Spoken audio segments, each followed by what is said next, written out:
The Truck Driver's Nightmare Chase. I'm Alan, and I want to tell you about my job. The only job I've ever had, and definitely one of the most dangerous. I'm a truck driver, often driving for hours, almost always sleep-deprived and in a rush, and worse, in the dark. Aside from the fear of crashing or falling asleep at the wheel, people always ask me if I have any stories to tell. That night, I was driving with my companion, Randy. Randy had recently gone through a divorce and didn't have kids, so he didn't have much going on. He'd had a few drinks that day and was a bit tipsy. As I looked out the window, I saw a lot of police cars speeding past me. They seemed in a hurry, as if searching for someone. I didn't think much of it and kept driving. After a while, I decided to stop so Randy could use the bathroom and we could take a break. I waited, but after a few minutes, my unease grew as Randy didn't return. Worried, I grabbed a flashlight and headed into the woods. "Hey buddy, you out there?" Randy didn't answer. I didn't think he could be drunk enough to pass out, so I kept following the trail into the woods. I moved through the bushes, calling Randy's name. Suddenly, I heard a voice, a strange tapping sound coming from behind a large tree. Cautiously, I moved closer, thinking Randy might be playing a prank. I approached and saw a girl leaning against a tree, covered in blood and trembling in fear. I rushed to help her, but then I saw a knife in her hand and stepped back. "Hey, what happened to you? Are you hurt? Do you need help?" The girl stood up without answering. Instead, she began moving toward me, her eyes wide with something I couldn't identify.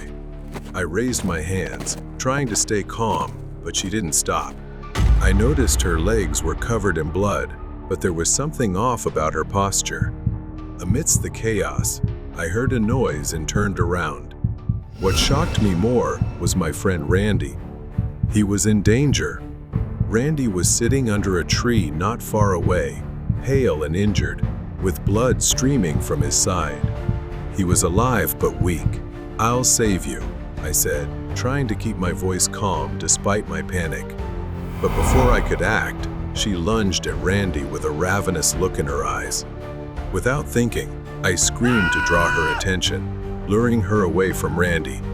She turned to look at me, grinning eerily. "It's hunting time." I sprinted through the trees, dodging sharp branches like claws. She chased close behind, her pounding footsteps echoing in my ears, making my heart feel like it would burst. While running, I tripped over a rock, tumbling to the ground. She lunged at me, and I had to wrestle with her, holding back her wild fury for a moment. She seemed intent on devouring me. My breath caught as her hand slipped, stabbing the knife into the ground just inches from where it could have ended me. I shoved her off me, grabbed a large branch and swung it hard, striking her. Her pained scream echoed through the forest as the knife fell from her hand. Pain blurred my vision, but I knew I couldn't stop. Even injured, she continued chasing me, her breath ragged like a wild beast. Using all my knowledge of the forest, I took a gamble. I changed direction, heading toward where I suspected there was a bear trap. She was still close behind me. Nearing the trap, I slowed down deliberately before suddenly leaping aside. She charged forward, unaware of the trap. Snap! The steel jaws slammed shut with a deafening clang. The woman screamed in agony as her leg was caught in the trap. Without hesitation, I ran back to Randy. He was visibly weaker, but still alive. I quickly used a handkerchief to stop the bleeding from his wound. I helped him into the truck. Every step felt like a battle, but I didn't stop. Finally, I got him into the vehicle and drove away as fast as I could. On the way, I came across a patrolling police car. They quickly arrived and arrested the woman. They said she was an outcast living in the forest, hunting and attacking anyone who wandered into the area. Even her clothing had belonged to previous victims. In her hideout, the police found evidence that she had resorted to cannibalism and many other horrifying items. Randy survived, but the wounds, both physical and emotional, would never fully heal. I couldn't forget that night either, but I told myself that I had done everything to save my friend. And when facing darkness, you must fight to survive. The house in the woods of the stranger. Mai's family loved traveling whenever there were holidays. They often went on short trips, and back then, Mai was probably only 10 years old. Mai's father rented a small house in the woods, in a farm-like area with scattered small houses. It was a quiet tourist spot, mostly visited by campers and hikers. At that time, they were the only tenants staying on the property, or at least, that's what the landlord told Mai's family. The fresh air, the tranquility of the lake, and the chirping of birds made her love the place. Mai's father took her out on a boat to the middle of the lake to fish. It was her first time, and she was thrilled. Suddenly, Mai noticed a large tree to the left and felt as if someone, a shadowy figure, was standing under the tree watching them. "Dad, who is that?" she asked her father and pointed in that direction, but the figure disappeared as soon as Mai pointed it out. Her father dismissed her worries, and they returned to the house for lunch. Back from the lake, Mai's mother set up a small table and chairs for snacks while preparing for dinner. After the meal, Mai thought about wandering off to play and explore a bit. Her mother called out, reminding her not to go too far. Mai started walking around, but suddenly she saw a rabbit hopping about. Excited, she began following it. The rabbit hopped into a nearby bush, and she ran over and started searching through the bush. Suddenly, she heard rustling footsteps behind her. Thinking it was the rabbit, she turned around. Mai turned around and saw a man standing there with a strange smile. He was holding the rabbit she had just seen. His smile was creepy, but Mai, in her innocence, didn't think much of it. He raised an eyebrow at her and said, "Looking for this rabbit, little girl. Do you want to pet it?" Mai innocently told him, "But my mom says they always run away. They won't run if you put them in a cage." He scratched his head and said he didn't have a cage, but mentioned he had one at his house. Then, he suggested Mai come with him. Mai knew it was a big warning sign, but at 10 years old, all she could think about was the rabbit. So, she agreed to go with the man. The man's eyes lit up. He led Mai through the woods, and after a short walk, they arrived at another house that looked exactly like the one her family was staying in. Mai felt a bit surprised. Inside, the dim, shadowy light revealed a filthy and cluttered house with old, muddy clothes scattered across the floor. She began to smell an intensely unpleasant stench. Mai held the rabbit in her arms while he went into another room. After a moment, he called out, asking if she could come and help him. Mai stood up and stepped into the room, where the stench grew even stronger. The room was very dark, with a dirty, tattered piece of cloth hanging over the window. Small beams of sunlight filtered through the tiny holes, barely lighting the room. It took her a moment to realize there was a bed in the room, and lying on it appeared to be a woman. In the dim light, she could make out a skeletal hand, covered in horrifying sores. Mai began to feel that something was very wrong. She stepped back and said, "I need to go back. My mom is waiting for me." The situation had become alarming, and she realized she needed to leave. The man's face twisted into a displeased frown. Before she could move, he lunged forward, grabbed her, and lifted her off the ground. He muttered something strange. "Touch this little one, darling. It might cure your illness." Mai struggled and screamed for help, but he held her tightly, dragging her closer to the figure on the bed. The stench grew more overwhelming. Just as he was about to force her closer to the woman, Mai kicked him in the face and grabbed the curtain, pulling it down. He fell to the floor, clutching his bleeding nose. Mai also fell, and the entire curtain came down, flooding the room with sunlight. For the first time, Mi saw the woman clearly. Her peeling skin resembled that of a corpse. The decaying body lunged toward Mi, bony hands reaching out to grab her. She screamed and backed away like prey before a predator. Suddenly, Mi's father burst into the room, shouting her name. He rushed to her, lifted her off the floor, and carried her out of the cabin as quickly as he could. The woman's skeletal hands clawed at the air. Mai was carried out of the house, fainting in the process. The story that unfolded afterward shocked everyone. The man and the woman were escaped criminals who had fled into the woods to hide. The woman was severely infected due to poisoning. She claimed to know magic, and they believed that using an innocent child could heal her, transferring her illness to another body. When medics took the woman to the hospital, she died within a week. The man was arrested for attempted kidnapping and returned to prison, where he faced additional charges. Mai still cannot shake the image of that sickly woman crawling toward her. She no longer wants to travel to the woods or stay in cabins. Thankfully, her father arrived just in time.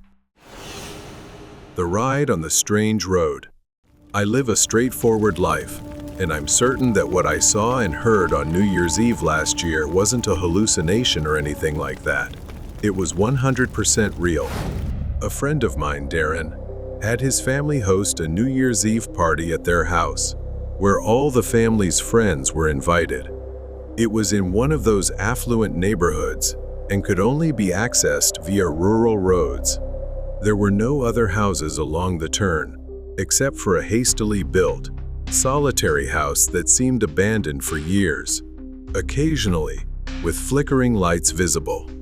After a few minutes of driving, I saw something ahead among the trees. As I got closer, I could see it was the figure of a person standing alone by the roadside. A woman, clearly dressed in a white dress, was standing completely still, looking out of place in the cold winter weather. Although I briefly considered stopping to help, when I glanced in the rearview mirror, I saw her slowly turn around, seemingly following me with a cold, eerie gaze. When I arrived at Darren's house, I pushed the unsettling experience out of my mind and enjoyed the party. After ringing in the new year, I stayed a bit longer to help clean up, as I was one of Darren's close family friends. As I left and started my car, I noticed the low tire pressure light was on. My car was an older model, so it didn't specify which tire. I remembered this often happened when the weather turned cold, so I didn't think much of it. I could take an alternate route home to avoid the road where I saw the woman, but it would add about 20 minutes. I decided to tough it out and take the old route. I truly wish I hadn't, even for just a few seconds. Something was off with the tires. I could hear it too, a sound like metal scraping against the road. Foolishly, I got out of the car. The headlights automatically turned off, plunging me into the deep darkness of the surrounding forest. Using my phone flashlight, I inspected each tire and found one mysteriously torn to shreds. Stranded in an area with no cell signal, everything grew eerily silent. Suddenly, I heard the chilling voice of a woman saying, "I see you." Then I aimed my flashlight straight ahead again. Standing at the edge of the trees was the woman in the white dress. This time, her features were clear. Her dress was stained with mud, her frame was gaunt and pale, and her tangled hair hung down to her elbows. I sprinted toward Darren's house, hearing the sound of snapping branches and rustling leaves behind me. She was chasing me, but I managed to lose her quickly. I finally made it to Darren's house. I banged on the door, pleading for them to open it. I explained what had happened. They offered to let me stay overnight while they called the police and arranged for a tow truck. But I soon realized it wasn't over. I woke up to the sound of knocking at 3 a.m. Of course, none of the windows in the room had curtains. I didn't dare look outside until I heard a deep, raspy voice. I sat frozen on the bed, listening to the sound of stones hitting the window. The voice of that woman echoed from the darkness. I see you. Admittedly, I might be a coward, but at that moment, all I could do was hide under the blanket and avoid looking outside. I stayed silent until morning. The next morning, Darren's father found a large, rusty knife that didn't belong to the family, likely the one the woman had used to slash my tires. But this also meant she had followed my car to the party. After they called the police, I gave my statement. I suggested they check the cabin along the road because I had a feeling that the woman was connected to it. Eventually, they investigated and updated me, saying they didn't find anyone living there, but there were many dried animal carcasses scattered throughout the surrounding forest. The woman I saw was never found, which of course raises many questions. But the most terrifying thing to me is how she was able to track me so quickly. I started this year's journey determined not to let fear dictate my actions. The events of last New Year's Eve haunted me every day, but I was tired of running from the darkness. I convinced myself that she was merely a ghost, and the other events were just eerily perfect coincidences. But this time, I decided to take a detour, a different route to Darren's party, and it was much farther than the one I had taken before. Something felt off. The GPS signal cut out midway, and the road I was on seemed unfamiliar. I wasn't too familiar with the area, so I followed the path I remembered most vividly. And then, as if by fate, the winding road curved, and I found myself facing it. That house by the roadside, it still bore the taped-off markings from when the police had been there. I parked the car, engine still running, and sat for a moment, staring at it. A chill ran down my spine, but I slowly stepped out of the car. Gathering all my courage, I stepped onto the porch. The wooden steps creaked under my weight. I knocked once. Nothing. Then I slowly pushed the door open. The wooden house looked even more dilapidated, with parts of the roof sagging, rotting beams, rickety furniture, a few broken chairs, and a fireplace stuffed with what looked like bones. I stepped closer, and that's when I heard it, almost like a whisper, unmistakable. Come closer. It sent shivers down my spine. Then, I turned on my phone's flashlight. Another horrifying sight revealed itself before me. I saw the walls. They were covered in crude drawings, scratched into the surface, as if by something sharp, along with claw marks that looked agonizing. Names were scrawled beneath each face. The horrifying part was seeing one that matched my own. When the light stopped at a wooden table in the middle of the room, I saw a sharp knife, a few jars filled with dark red liquid, and even animal teeth. I started to wonder, could someone have moved in here? Could it belong to a hunter? I didn't think these things had been here for long, as the police had said the house was completely empty when they searched it. You're braver than I thought. A voice emerged from the darkness. I spun around. She stood at the far end of the room, tall, pale, and gaunt. Her white dress was smeared with mud and streaks of red, her deranged eyes staring right at me. She lunged at me with terrifying speed. In her hand, she held a knife, and it was aimed straight at me. I instinctively grabbed the knife on the table nearby to defend myself. I swung it, but she dodged and shoved me to the ground. We struggled, our heavy breaths and screams echoing in the cramped space. She laughed maniacally, her nails clawing into my skin. Everything happened so fast, filled with panic. I fought back, using all my strength to shove her off. I reached for the knife that had fallen to the ground, grabbed it, and stabbed her in the shoulder. Her scream pierced the air. She screamed but didn't stop. Her eyes burned with madness, You won't escape, Drake. charging at me again. I grabbed a jar from the same table and smashed it over her head. This time, she staggered, visibly dazed, and slowly collapsed. Without hesitation, I ran out of there and barricaded the door with a wooden plank nearby, hoping it would hold her off for a while. I got into my car and immediately called the police. I didn't stop until I reached Darren's house, trembling and covered in blood. The police arrived shortly after my call. They didn't find her in the house, but this time she couldn't escape. The trail of blood from her wounds led into the forest. In their report, they said she was a deranged individual who had been stalking people traveling this deserted route, including me. She had set up horrifying traps to play with me. It turned out that all along, I had mistaken her for a ghost conjured by my paranoia or something far more sinister that I couldn't comprehend. Seeking the truth. The city never sleeps, and Kevin does his best to make a living as a night shift taxi driver. He is a hard-working and kind man.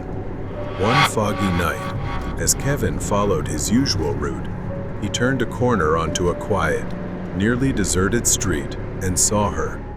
A woman stood alone under the flickering glow of a street lamp.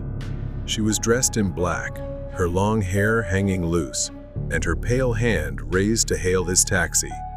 Something about her seemed off, but Kevin's job wasn't to ask questions, it was to drive. The woman climbed into the back seat without a word, handing him a piece of paper with a hastily scrawled address. The address was unfamiliar to him and seemed unsettling.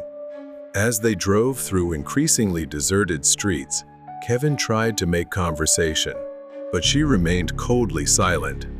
When they finally arrived, a decaying, abandoned house on the edge of a forest loomed in the darkness. Kevin stopped the car, unease building as he turned to tell her they had arrived and mentioned the fare. Then Kevin turned around to find the back seat empty. The door was shut, and the woman was gone, as though she had never been there. No money, no sound, no trace. Confusion mixed with a hint of anger as he stared into the darkness. He chalked it up to a strange, unlucky night and drove away, determined to forget it. A few days later, Kevin was driving through the city again. Once more, he saw a woman standing by the roadside. She looked eerily familiar. The dress, the posture, the loose hair. Was it the same woman? Kevin wasn't sure. He hadn't paid close attention to her face last time. But this time, she seemed different. She was clutching her stomach as if injured or ill. Her face was pale and strained, as though in great pain. She looked like she was struggling to stay upright. Kevin hesitated, memories of the previous encounter surfacing, but he couldn't ignore her distress and slowly pulled over. He parked by the curb and rolled down the window. Are you okay? She didn't answer, her lips trembling, but after a moment, she slowly looked up. The woman's gaze met his briefly, her wide, haunting eyes struggling to utter a single whispered word. Help! Kevin wasn't the type to ignore someone in need. He told her to get in and said he would take her where she needed to go. She quietly got into the car, her breathing shallow and labored, but she said nothing more. Her presence was icy. She handed him a piece of paper. It was an address near the edge of the forest, close to the previous location. An eerie coincidence. This time, the destination was a hospital instead of an old house. The ride was bizarre. Occasionally, he glanced at her, her hand pressed tightly against her stomach, but she remained utterly still. Her breathing was nearly inaudible, like the distant whisper of the wind, hollow and empty. After what felt like an eternity, Kevin stopped the car, but a cold breeze brushed his ear, sending chills down his spine. Help me! A cold draft swept into the car, making him shiver. When Kevin turned around, the woman was gone. The rear door was wide open, and the seat she had occupied was empty. What the hell is happening? The woman's sudden disappearance left him frozen in place, unsure of what to do. His hands trembled as he locked the doors, quickly started the engine, and drove away as fast as he could. Back at home, Kevin couldn't shake the encounter. Questions gnawed at him. Who was that woman? How did she disappear? And why did she lead him there? Something strange was going on. After days of pondering, Kevin couldn't shake the fear tormenting him. He returned to the hospital, hoping to find answers. He asked the staff about the woman he had seen, but no one seemed to know anything about her. But after all that, he found no leads. In his moment of despair, he suddenly saw the shadow of the woman he had seen before. She was standing at the end of the hospital corridor, and the place felt eerily empty, save for the two of them. Unable to explain why, he followed her to a locker belonging to a man. The name on the locker read Dr. Don. He had no idea what this meant. Was there a connection between her and this man?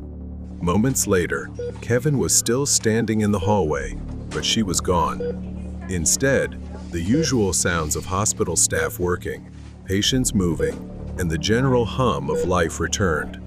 Everything seemed normal again.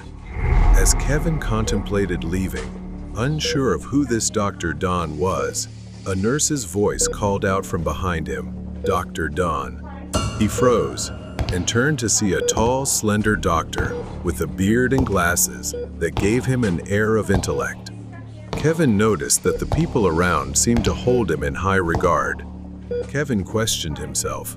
Was there anything suspicious about a man like that? He certainly didn't seem the type. Still, Kevin decided to sit and observe. Dr. Don stepped out of his office and headed toward the exit. Kevin quietly followed until the doctor turned around to look at him. The doctor didn't appear worried at all and spoke in a calm, composed voice. Hello, can I help you with something? Kevin, feeling flustered, lied and said he was visiting his girlfriend here. Kevin deflected by glancing at his name tag. Dr. Don, this is my first time seeing you. You seem well liked. The doctor smiled politely and excused himself, but Kevin couldn't shake the feeling that something was off. Kevin returned to the corridor, beginning to feel ridiculous and questioning if he was taking things too far.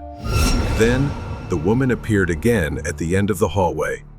A whisper close to his ear said, Help me, please. Kevin froze, but the encounter reinforced his resolve. Maybe it was time to follow his instincts. Dr. Don's silhouette was retreating. Kevin decided to follow him cautiously, and, strangely, Dr. Don was heading toward the very house the woman had led him to before. The old, decaying, and completely isolated house. The windows of the house were nearly boarded up. After a while, Dr. Don left the house through the front door, locking it behind him. Kevin pressed himself against a pile of wood nearby to avoid being seen. Once Dr. Don was out of sight, Kevin crept to the back of the house and, to his surprise, found the door unlocked. Opening it cautiously, Kevin stepped inside. Inside was a mess of decay and foul odors. Rubber gloves, small glass jars, and scraps of fabric were scattered across the floor, along with dark, dried stains. Kevin felt a chill run down his spine as he heard sounds coming from a room not far away. The door was shut tight and locked. Breaking it open would cause a loud noise and be extremely risky. Suddenly, she appeared again, standing next to a cabinet. Her eyes locked onto Kevin before shifting toward the cabinet. It revealed a key hidden behind the shelf. In an instant, she vanished once more, perhaps guiding Kevin. Just as Kevin reached for the key, he heard footsteps approaching. Panicked, he hid in a small cabinet, barely fitting inside before Dr. Don returned. Through the crack of the cabinet door, Kevin saw him open the room and drag out a heavy bag. The doctor retrieved a syringe and a small glass vial, proceeding to do something suspicious. A creak inadvertently escaped from the cabinet where Kevin was hiding. Don put his tools down and approached the cabinet. Kevin held his breath, preparing for the worst. As Don got closer, Kevin realized he had no escape. Seizing the moment, he burst out, pushing the doctor to the ground before dashing into the forest behind the house. Dr. Don chased after Kevin. At the edge of the forest, Kevin managed to call the police. As they ran deeper into the woods, Kevin's years of experience in the wilderness began to pay off. His eyes caught a marked tree stump. He remembered traps he had learned about as a child, the kind hunters used for animals. It was a net trap leading to a concealed pit. Kevin stopped, carefully observing and calculating. Dr. Don approached with a scalpel in hand. You know too much. This will be quick, he sneered. As he neared the trap, Kevin deliberately moved slowly, calmly observing. Suddenly, Kevin jumped aside. Don lunged forward, oblivious to the trap. Bam! A loud snap echoed as he fell into the concealed pit, screaming in pain. Shortly after, the police arrived and uncovered the horrifying events that had taken place in the house. Don's past was plagued by an abusive father. He had built a facade of respectability, but was, in reality, a monster. He would overdose his patients with drugs and record their suffering while laughing maniacally. Many had met unjust ends at the hands of this madman. The woman Kevin had seen was found deceased at the scene. She had sought help, likely for her sister, who had also been held captive in the same house. They had both uncovered Dr. Don's depravity. Kevin was haunted by everything he had experienced. He wondered how many others like her had wandered into the dark corners of the world, waiting for someone to help before it was too late. In the end, though, Dr. Don finally faced justice. The shadow of an eccentric person. Maggie had been staying at her friend's apartment in this remote town for the past few weeks. The old apartment was the perfect escape for her from the chaos of life, but the peace she sought was quickly overshadowed by an odd, unsettling feeling that seemed to linger in the walls. Lily moved around the living room, tidying up a bit. She noticed there were quite a few mirrors hanging on the walls, as her friend was a collector of mirrors. But those mirrors gave her an inescapable feeling that they held something more. As she passed by one of the mirrors, for a brief moment, she felt as though something or someone was staring at her. She wasn't sure and brushed it off. Maybe it was just her imagination. She picked up a few scattered items from the coffee table and walked down the hallway to the bathroom. That night, Lily prepared to take a bath. She was tired and wanted to relax, to forget the strange feeling creeping into her thoughts. She turned on the faucet to fill the bathtub, steam filling the room, but as she was waiting for the tub to fill, her eyes suddenly caught sight of the mirror above the sink. She felt as if something was moving. Maggie startled, turning around, but there was no one in the room. The air was heavy with silence. A shiver ran down her spine, and she quickly exited the bathroom, her thoughts spinning.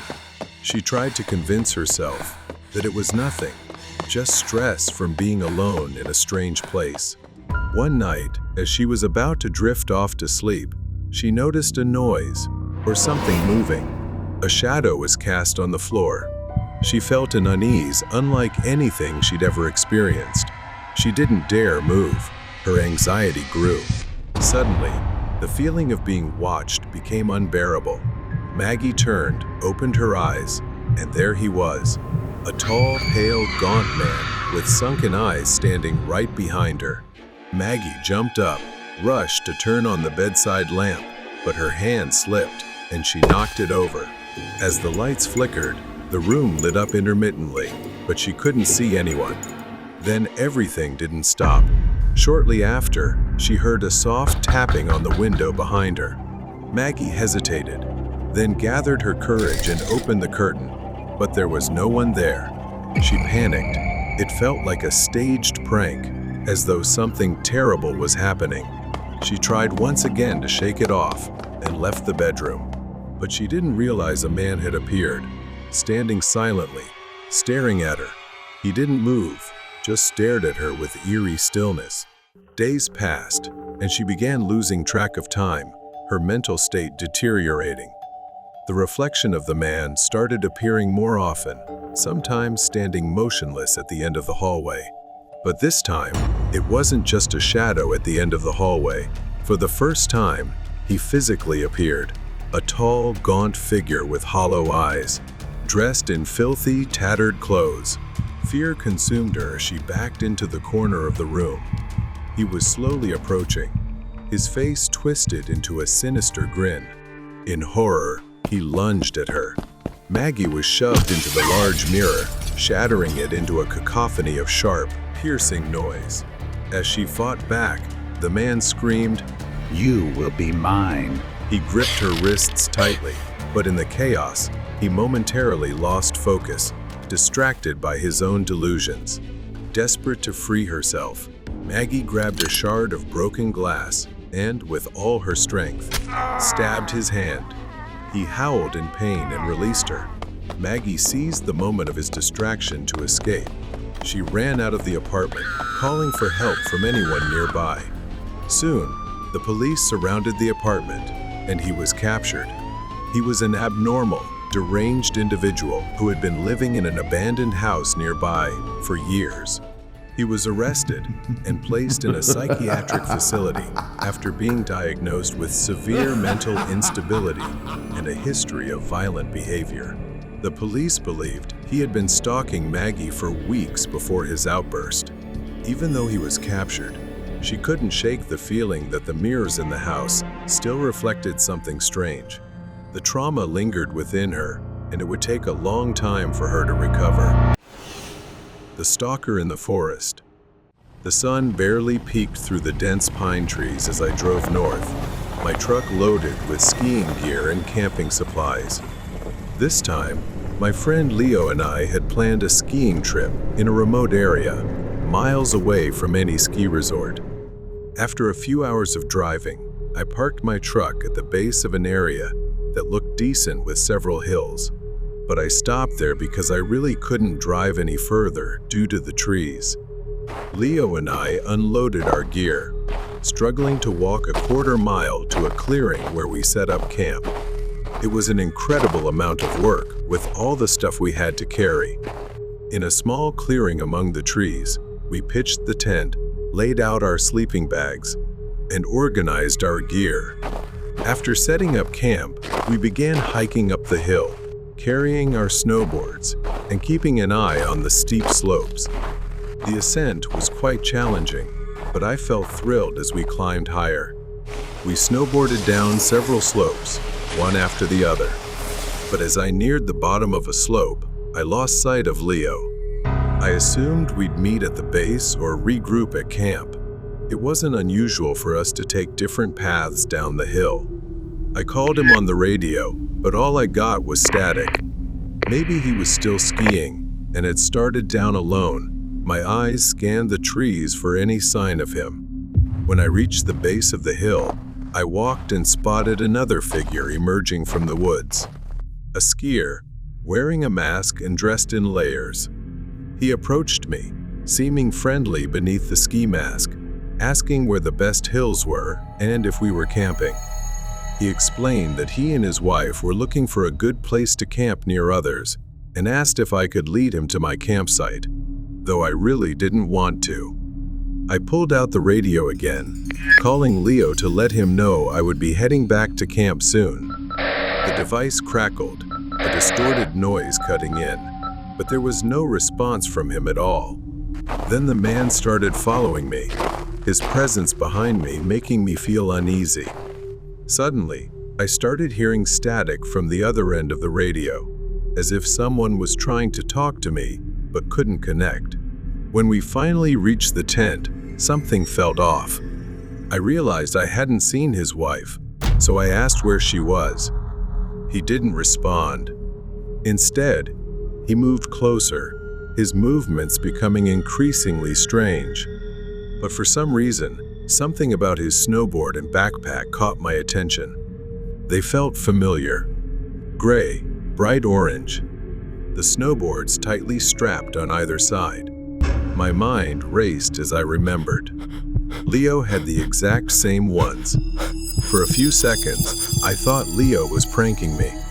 But no, the voice was too different.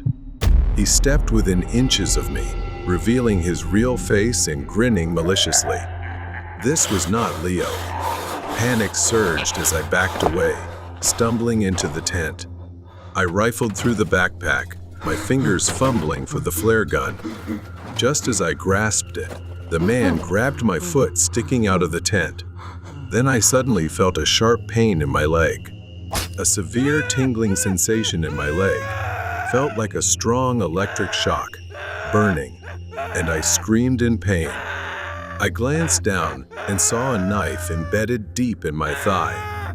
A scream tore from me as I grabbed the flare gun. He stepped back, but I didn't lower the weapon. I aimed directly at him. Blood oozed from my wound, staining the snow beneath me.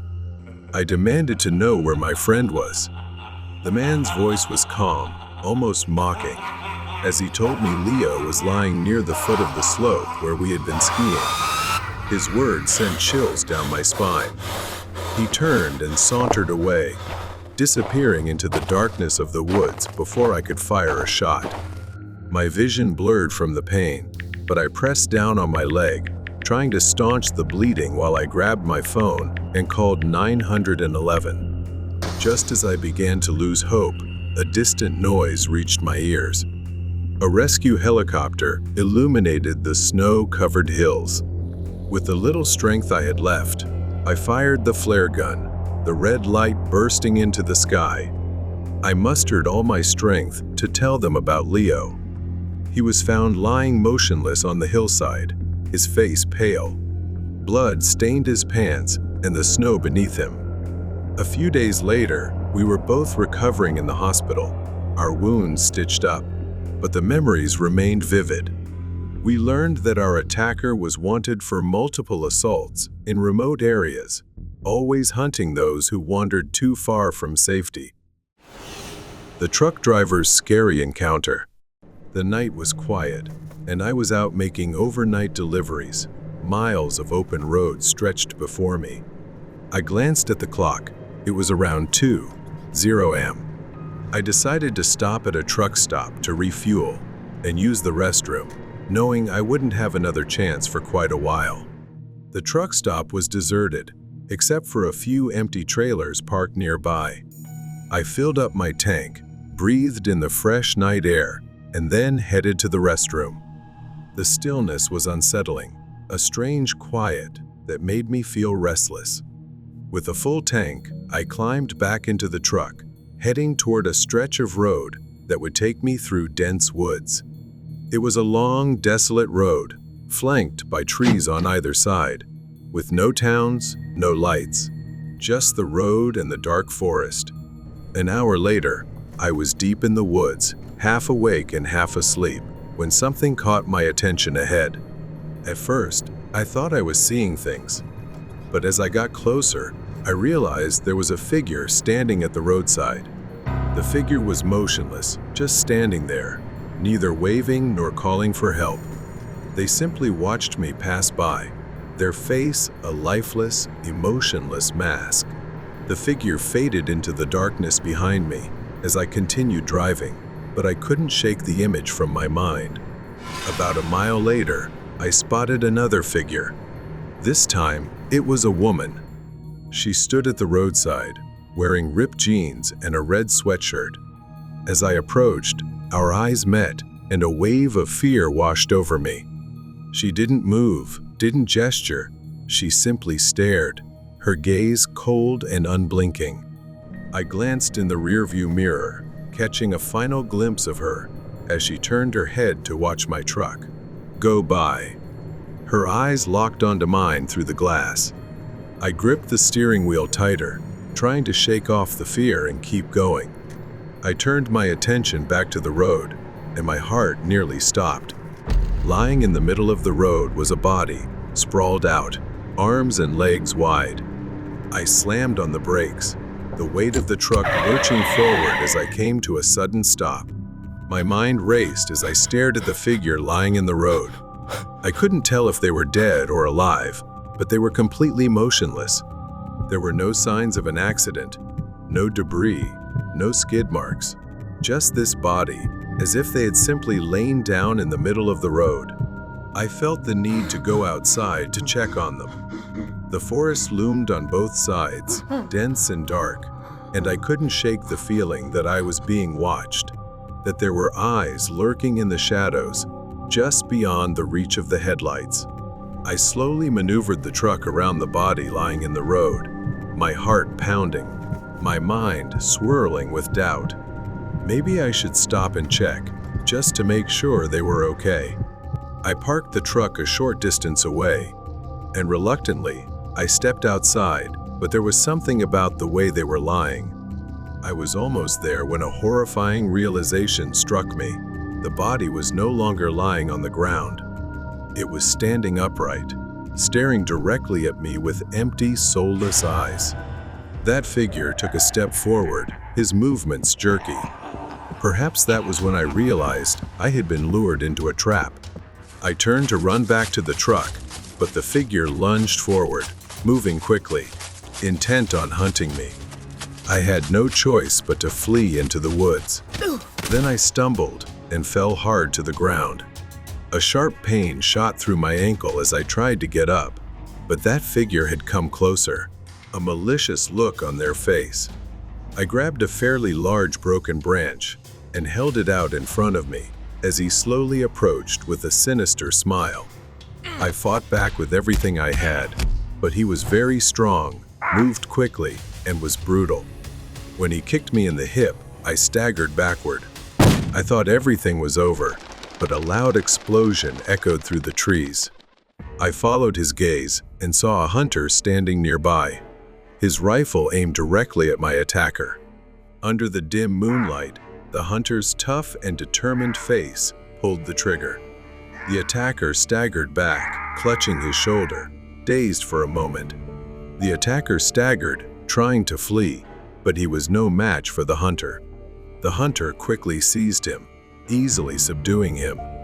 He started pulling out his phone and calling the police. I fell to the ground, relief and exhaustion washing over me at the same time. Soon, the flashing lights of police cars cut through the darkness, illuminating the forest. Officers approached, weapons drawn, securing the area as they took my statement. A few days later, I learned the police's conclusion. They called me into the station for a statement and some information. I found out that the man I had encountered, the one lying in the road, was not a stranger to the area. They identified him as a notorious criminal wanted for a series of highway robberies targeting truck drivers. He and his accomplices planned and staged fake accidents to lure drivers out of their vehicles. They would lie in wait in the woods, ready to ambush anyone who fell into their trap. The strange encounters I had with the figures by the roadside were all part of their twisted game, a psychological tactic to unsettle and confuse victims before the final act. Thanks to the intervention of the hunter and the swift response of the police, they tracked down the criminals and apprehended him. With him now facing serious charges, I knew he wouldn't be lurking in the shadows, preying on unsuspecting people any longer. The obsession of the stalker. It was 2 years ago. I worked the night shift from 10 p.m. to 4 a.m. The store was located on a secluded road in a quiet rural area. Few people came during those hours, mostly regulars stopping by for beer or snacks. On a typical night, I could expect 10 to 20 customers. It was an ordinary job, the kind you do to make a living, and I never anticipated anything out of the ordinary. Then, one evening, around midnight, a man walked in. He was probably in his 30s. At first, he seemed normal and nothing unusual happened. But then, he started making strange noises, loud, uncontrolled yells. At first, I thought he might have a mental disability or be unwell. My brother has a similar condition, so I felt some sympathy for him. He didn't come to the counter like most customers. Instead, he stood there, staring at the ceiling, his eyes fixed on some distant point above, making unsettling noises. I felt uneasy, unsure how to handle the situation. I tried talking to him, but he only continued making those incomprehensible, strange sounds. I kept checking outside to see if he had come with anyone, but the parking lot was empty. It seemed he had walked here from somewhere unknown. He stood there for so long, staring at the ceiling and making noises that I finally tried to get him out by handing him a bag of chips and saying, "You can go now." He didn't seem to care, lost in his own world. But then, suddenly he turned and walked out of the store. I felt an odd mix of relief and fear. The man was strange, but at least he was gone. About an hour later, the phone rang. I picked it up, but the moment I heard the same loud yell as before, I froze. It was him again. I slammed the phone down, unsure what to think. I started checking outside. Every little noise startled me, and I kept looking outside until 4 a.m. when my replacement finally arrived. My shift was over, and I was allowed to go home. I left the store as quickly as I could and went home. I threw my stuff on the table, ready to go to bed. But then, less than a minute after I walked in the door, the phone rang again. A chill ran down my spine. Who could be calling at 4 a.m.? I braced myself for the worst. It was him again, those unmistakable screams. Quickly hanging up, I couldn't shake the feeling that I was being watched. I drew the curtains, locked the doors, and refused to sleep until morning. During a night camera check, I saw him standing in a dark corner, just a few meters from my door, holding a knife and grinning eerily. Terrified, I thought about moving somewhere else. The next day, I went back to my night shift. While checking the stockroom, a sudden blow to the head knocked me down. Pain seared through me as everything went black. When I woke up, I found myself tightly tied to an old chair with rope in the store's stockroom. Before I could process what was happening, he stood before me, his haunted eyes glaring as he screamed about my brother. He was always loved and cared for. What about me? I was abandoned, treated like trash. He pulled out a knife and stepped closer, his face twisted with jealous rage. Realizing I couldn't escape by force, I knew I had to manipulate him psychologically and began talking to him. "Maybe you're right. I can't understand your pain, but I can help." He hesitated, his eyes flashing with a glimmer of hope. "I know you just want someone to understand you, don't you? If you untie me, I'll do whatever you want." He untied me but kept the knife in hand. I told him there was a surprise if he let me blindfold him. Using a piece of cloth from the stockroom, I blindfolded him. Quickly, I used the rope to tie him to the chair. When he realized what was happening, he began struggling violently. Keeping a safe distance, I said, "I'm sorry, but I can't let you hurt anyone else. I'll come back with help." I left, shut the stockroom door, and quickly called the police, leading them to the scene. Before they took him away, I told him, "I can't fully understand what you've been through, but I know you're not a bad person." He looked at me with eyes full of pain and inner conflict. Then he broke into tears. The police took him away, saying they would take him to a better treatment facility. I hoped my words had planted a seed of change in his mind.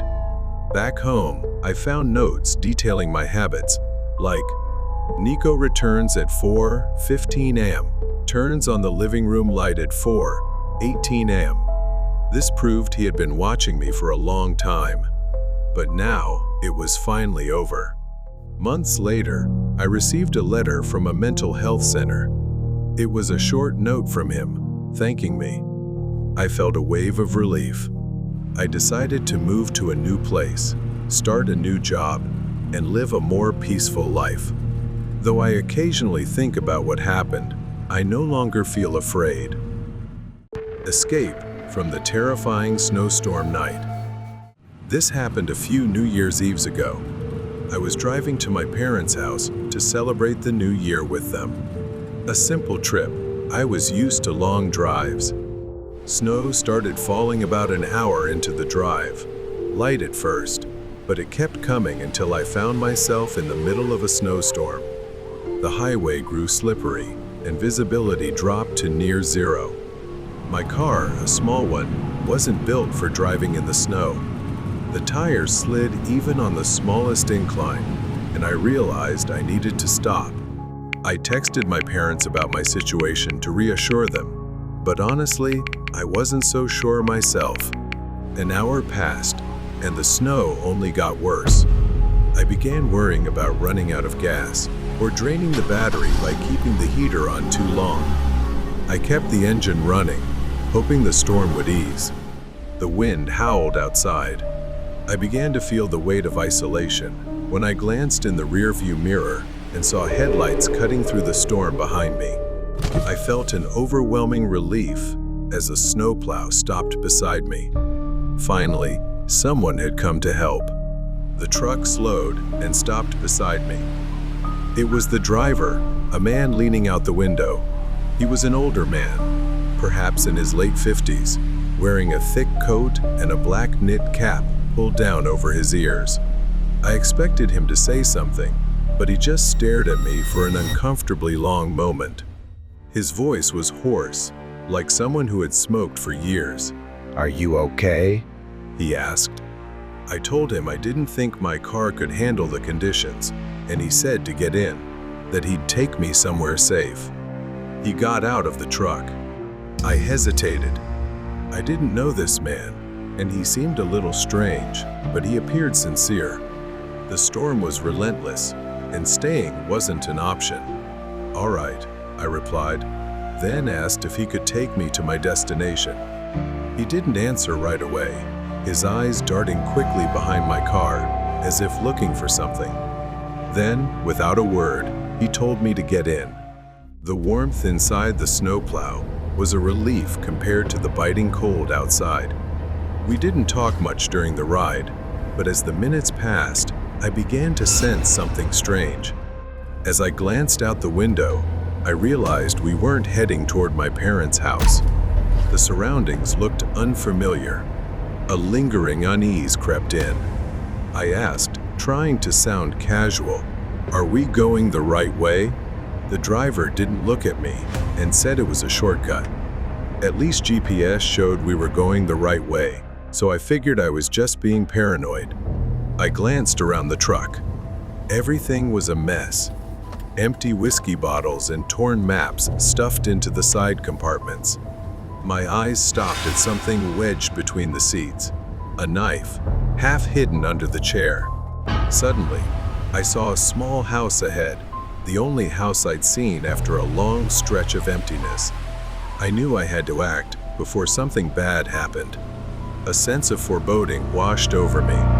I waited until we got closer, took a deep breath, grabbed the door handle, and kicked the door open as hard as I could. I flung the door wide and ran into the snowstorm.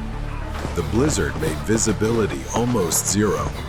The thick snow slowed my steps, but I pressed on toward the faint light of the wooden house. Behind me, I could hear him shouting, but I didn't stop. The snowplow driver didn't give up. He rummaged through the glove compartment and pulled out a handgun, yelling, Get back here! You're not going anywhere! As I neared the house's door, he fired the gun. I thought I'd used up all my luck when the bullet grazed my shoulder, leaving a painful wound. Staggering, I banged on the wooden door, shouting for help. A man appeared with a shotgun in hand. Before I could explain, he seemed to understand and quickly pulled me inside, slamming the door shut. He stayed outside, shouting, his eyes wild and unrelenting. He fired the gun again, the bullet shattering a large piece of the window. The hunter, with no other choice, opened the door and charged outside with the shotgun. The two of them wrestled in the blizzard, the gun falling from their hands. I couldn't just stand there. Before he could act, I picked up the shotgun and aimed it straight at him. As he hesitated, the hunter took the opportunity to tackle him to the snow-covered ground and tied him up with a rope. A short while later, the police arrived, and he was arrested. I was so grateful to the hunter for saving me, and relieved I had made the right decision to jump out of that truck. The echo of the forgotten sonata. Silver Hollow was known for its quiet streets, friendly faces, and a sense of safety. But the highway just outside its borders told a different story. For months, drivers had vanished without a trace, and rumors of a masked figure haunting the lonely stretch of road began to spread. Locals whispered about this mysterious stalker, but no one had seen him close enough to describe. Nick Hollis, an investigator, was assigned to go undercover as a long-haul truck driver to uncover the truth behind these mysterious disappearances. Nick was skeptical. A wholesome-looking town like Silver Hollow didn't seem like the hiding place of a serial killer. He didn't know if the road and the small town were connected, but highways didn't lie, and the rising number of disappearances demanded answers. Although he lived in the town, he had never noticed anything strange about it. Most people were genuinely kind. His cover was simple, a new truck driver passing through the area, taking odd routes to make a living. He disguised himself and rented a small apartment on the edge of town. During the day, Nick observed the locals, casually chatting at diners or gas stations. Everyone was polite, almost overly friendly, as if trying to erase any doubt. But unease settled in at night as the highway stretched endlessly into darkness, lit only by the occasional flicker of headlights. It was Nick's third night on the highway. Suddenly, a figure darted across the road, briefly illuminated by the truck's headlights. He slammed the brakes, the truck skidding slightly before coming to a halt. His mind raced. Who would be out here at this hour? He grabbed a flashlight and stepped out, scanning the roadside. As the flashlight swept across the ground, Nick spotted something wedged under a nearby rock, a crumpled piece of paper. He hesitated, then stepped forward and bent down to pick it up. The paper read, "Turn back. You won't find them alive." A chill ran down his spine. He swept the flashlight across the area again, but saw no one. Nick hurried back to his truck. He glanced at the rearview mirror again, but all he saw was the dark highway stretching behind him. The note felt like a warning, and Nick knew he couldn't ignore it. The following night, Nick parked his truck at a small rest stop along the highway to get a better vantage point. Around 2 a.m., he noticed a car with its lights off creeping along the road, as if trying to avoid detection. Nick started his truck and followed from a distance. The car turned onto a dense, overgrown path leading away from the highway. Nick parked nearby, grabbed his binoculars, and observed. A masked man stepped out of the car, dragging a heavy-looking bag. He disappeared into the trees. Nick's instincts kicked in, and he quietly followed on foot, keeping his distance. After a few minutes, he spotted the man crouched by a small fire, rummaging through the bag's contents, wallets, phones, and jewelry. Nick crept closer, careful not to make a sound. His plan was to observe long enough to identify the man and his habits, then report back. But as he moved, a twig snapped under his foot. The masked man said, "Who's there?" Nick raised his hands in surrender. Just a truck driver passing through. Got lost. The masked man stood up, holding a knife. This road isn't for wandering. You should leave. He muttered before vanishing into the woods. Nick immediately called for backup, and a quick search of the area uncovered a stash of stolen goods. 2 days later, the masked man was caught and identified as a petty thief who had been robbing and extorting travelers. Nick's instincts told him this man wasn't responsible for the disappearances. The thief's petty crimes were nothing compared to the horrors the missing travelers had faced. After capturing the masked thief on the highway, Nick couldn't shake the unease in his mind. The petty thief's words echoed in his memory. The real monster isn't dumb enough to get caught. He started noticing inconsistencies. A house with windows perpetually shut. A place he often passed but never saw anyone. Upon investigation, he realized it was his cousin Derek's house, who lived on the town's outskirts. Derek had always been approachable, someone Nick trusted. But during a casual visit to Derek's house, Nick sensed something was off. Derek's home was cozy, adorned with old family photos, and faintly smelled of wood. While chatting over coffee, Nick's sharp detective instincts picked up on strange details. Scratches on the floor near a cabinet, an unusual lock on the basement door, and a faint metallic scent in the air. While Derek excused himself to take a call, Nick wandered through the living room, his curiosity growing. A framed photo on the mantel caught his attention. It was a picture of Derek standing with a group of locals, including a man reported missing months ago. That night, Nick pretended to leave but parked his truck nearby, watching. Using his lock-picking skills, Nick snuck around the back and gently opened the door. Nick opened the basement door and descended the stairs. The stench hit him first, a nauseating mix of damp earth and decay. The dim light from a single bulb revealed a chilling scene. Rows of Polaroids were pinned to the walls, some showing missing persons from case files, all in varying states of fear and distress. A bloodied tarp covered something large on the floor. Nearby were necklaces, wallets, and torn jackets scattered carelessly. The basement resembled something out of a nightmare. Rows of industrial freezers lined the walls, each labeled with dates and names. A workbench was filled with surgical tools, knives meticulously arranged. As Nick turned to leave, he heard footsteps above. Derek's voice rang out, calm but chilling. You weren't supposed to see this, Nick. Derek appeared at the top of the stairs, holding a shotgun, his face devoid of its usual warmth. He revealed his twisted reasoning, claiming he was protecting the town by ensuring no locals came to harm. Knowing he couldn't reach his concealed weapon, Nick noticed a toolbox on a nearby shelf.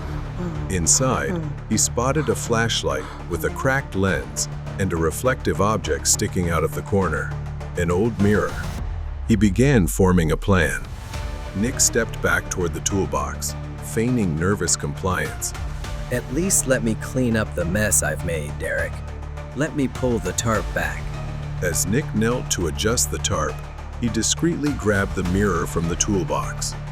Using the flashlight's cracked lens to create a distraction, he angled the mirror to reflect the light from the overhead bulb. Nick raised the flashlight, aiming it at Derek. The cracked lens split the beam, momentarily blinding and distracting him with a sudden burst of light. As Derek instinctively stepped back, Nick lunged toward a nearby shelf, knocking over a stack of paint cans. The heavy cans tumbled down, causing Derek to stagger and drop the shotgun.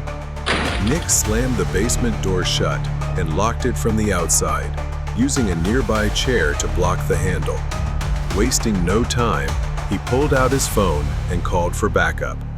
Authorities arrested Derek and seized the horrifying evidence from the basement. Inside the freezers were packages labeled as meat, but peeling back the layers revealed severed hands and feet, meticulously wrapped and disturbingly labeled. Even as the case was closed, Nick couldn't shake the feeling that the darkness of Silver Hollow ran deeper than his cousin's monstrous deeds. The final trip. Christy was an Uber driver. She enjoyed the flexibility it offered her, but she was also aware of the risks. Many people warned her that Uber might not be a safe job for a woman. She had never been scared and didn't believe such situations were real. But when you're the mother of 3 kids and struggling to give them a good life, you take risks. One night, Christy experienced a harrowing situation that proved all the warnings she had received were true. That night, at 10:30 p.m., Christy accepted a ride request from a quiet suburban neighborhood. The passenger was a man named Calvin. When Christy arrived, she saw him wearing a hoodie, avoiding eye contact. Something about his demeanor made her uneasy, but she reminded herself to stay calm and professional. That was her first big mistake. Calvin got into the car with hardly any reaction, pulling his hood down to hide his face. Many passengers did this when uncomfortable with her filming the trip, but it was also something that made her feel safer. Calvin said nothing and stared out the window, making Christy feel uneasy. She tried not to dwell on it and focused on the road, but her discomfort grew. Just minutes away from the destination, the increasingly deserted road made her fear. Her worst nightmare was coming true. Suddenly, Calvin leaned forward and pressed something hard and cold against her neck. It was a gun. He growled, "Turn left at the next exit, and don't ask any questions." She trembled, begging him not to hurt her because she had kids at home who depended on her. But he pressed the gun harder against her. The car stopped in an isolated clearing. Calvin ordered Christy out. He turned off her phone and took the car keys. Desperation filled her as her mind raced to find a way to escape. They moved deeper into the woods. Calvin shoved her forward, the gun still pressed against her back. Reaching a clearing, he rummaged through her belongings for anything of value. He found a small amount of cash, but grumbled that it wasn't enough before continuing to search. Christy realized this was her moment to act.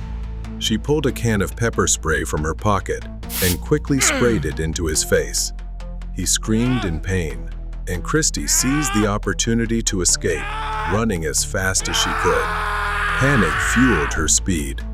The place was pitch dark, and Christy ran blindly, each step bringing her closer to either freedom or death. Branches scratched and cut her skin as she ran, but none of that mattered now. She just wanted to survive. Ahead, Christy spotted a light in the distance, a potential way out of the forest. As she ran, she could hear Calvin's footsteps getting closer, and her hope of escape began to fade. Another mistake happened. Christy, distracted by looking back at him chasing her, tripped over a hidden rock and fell to the ground. Pain shot through her ankle. As she tried to get up, he grabbed her by the hair and yanked it.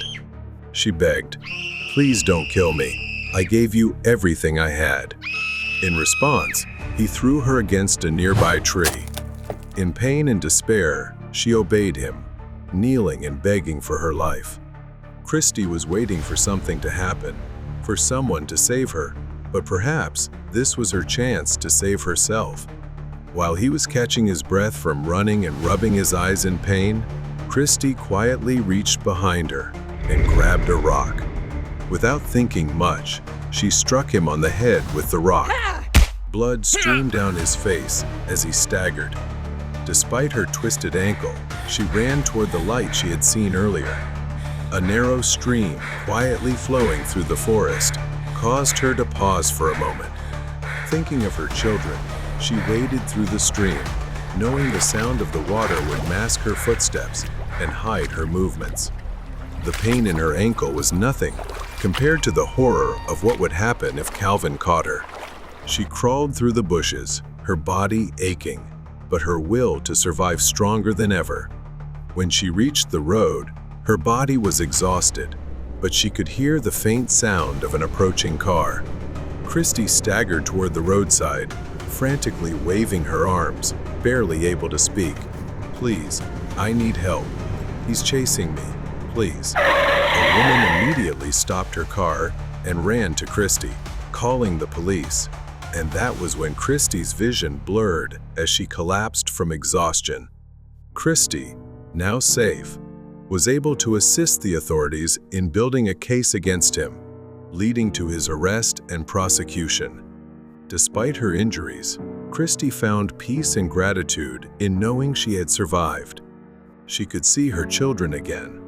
She had conquered her fear and emerged stronger. The sinister plan of the imposter.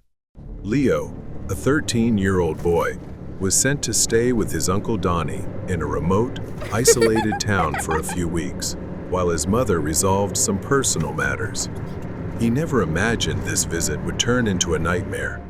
When Leo first arrived, Uncle Danny was a warm and friendly man, welcoming him with open arms. For the first few days, everything seemed normal. The house was old but cozy. However, as time passed, Leo began noticing strange things. Uncle Danny's behavior grew increasingly erratic. He would spend hours staring at the walls, mumbling to himself, and engaging in peculiar habits. One evening, Leo spotted his uncle in the yard with a net and a glass jar, seemingly catching something peculiar. Then, Uncle Danny brought it to the backyard balcony. What Leo saw next left him frozen in disbelief. Leo saw his uncle holding a larva. To his horror, Uncle Danny calmly placed it into his mouth, swallowing it without any sign of disgust.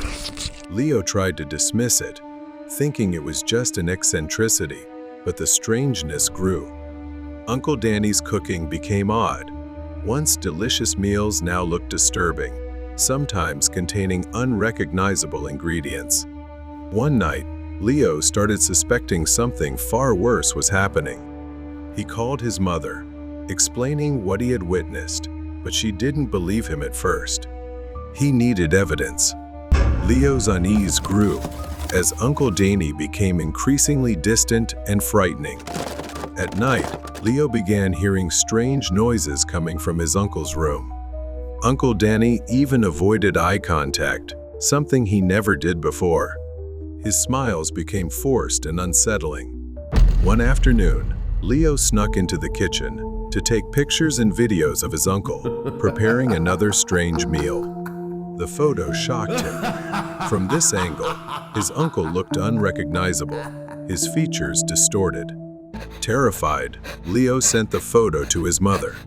Her initial skepticism turned into horror. She called him back. "Leo, you need to stay calm. Just wait there. I'll come get you," she reassured him, though Leo could hear the anxiety in her voice. As time passed, Leo began to feel an overwhelming pressure. He couldn't just wait. He had to do something before it was too late. He remembered his mother mentioning Uncle Danny's insomnia. Recalling the bottle of sleeping pills in the bathroom, Leo quietly took it and slipped it into his pocket as he tiptoed into the kitchen. Uncle Danny was there, his back turned to Leo as he prepared something with a foul, frightening smell. Leo quickly crushed the pills and mixed them into the food. That night, Uncle Danny ate the food without suspicion, but he quickly fell into a deep sleep. Leo sat in his room, waiting.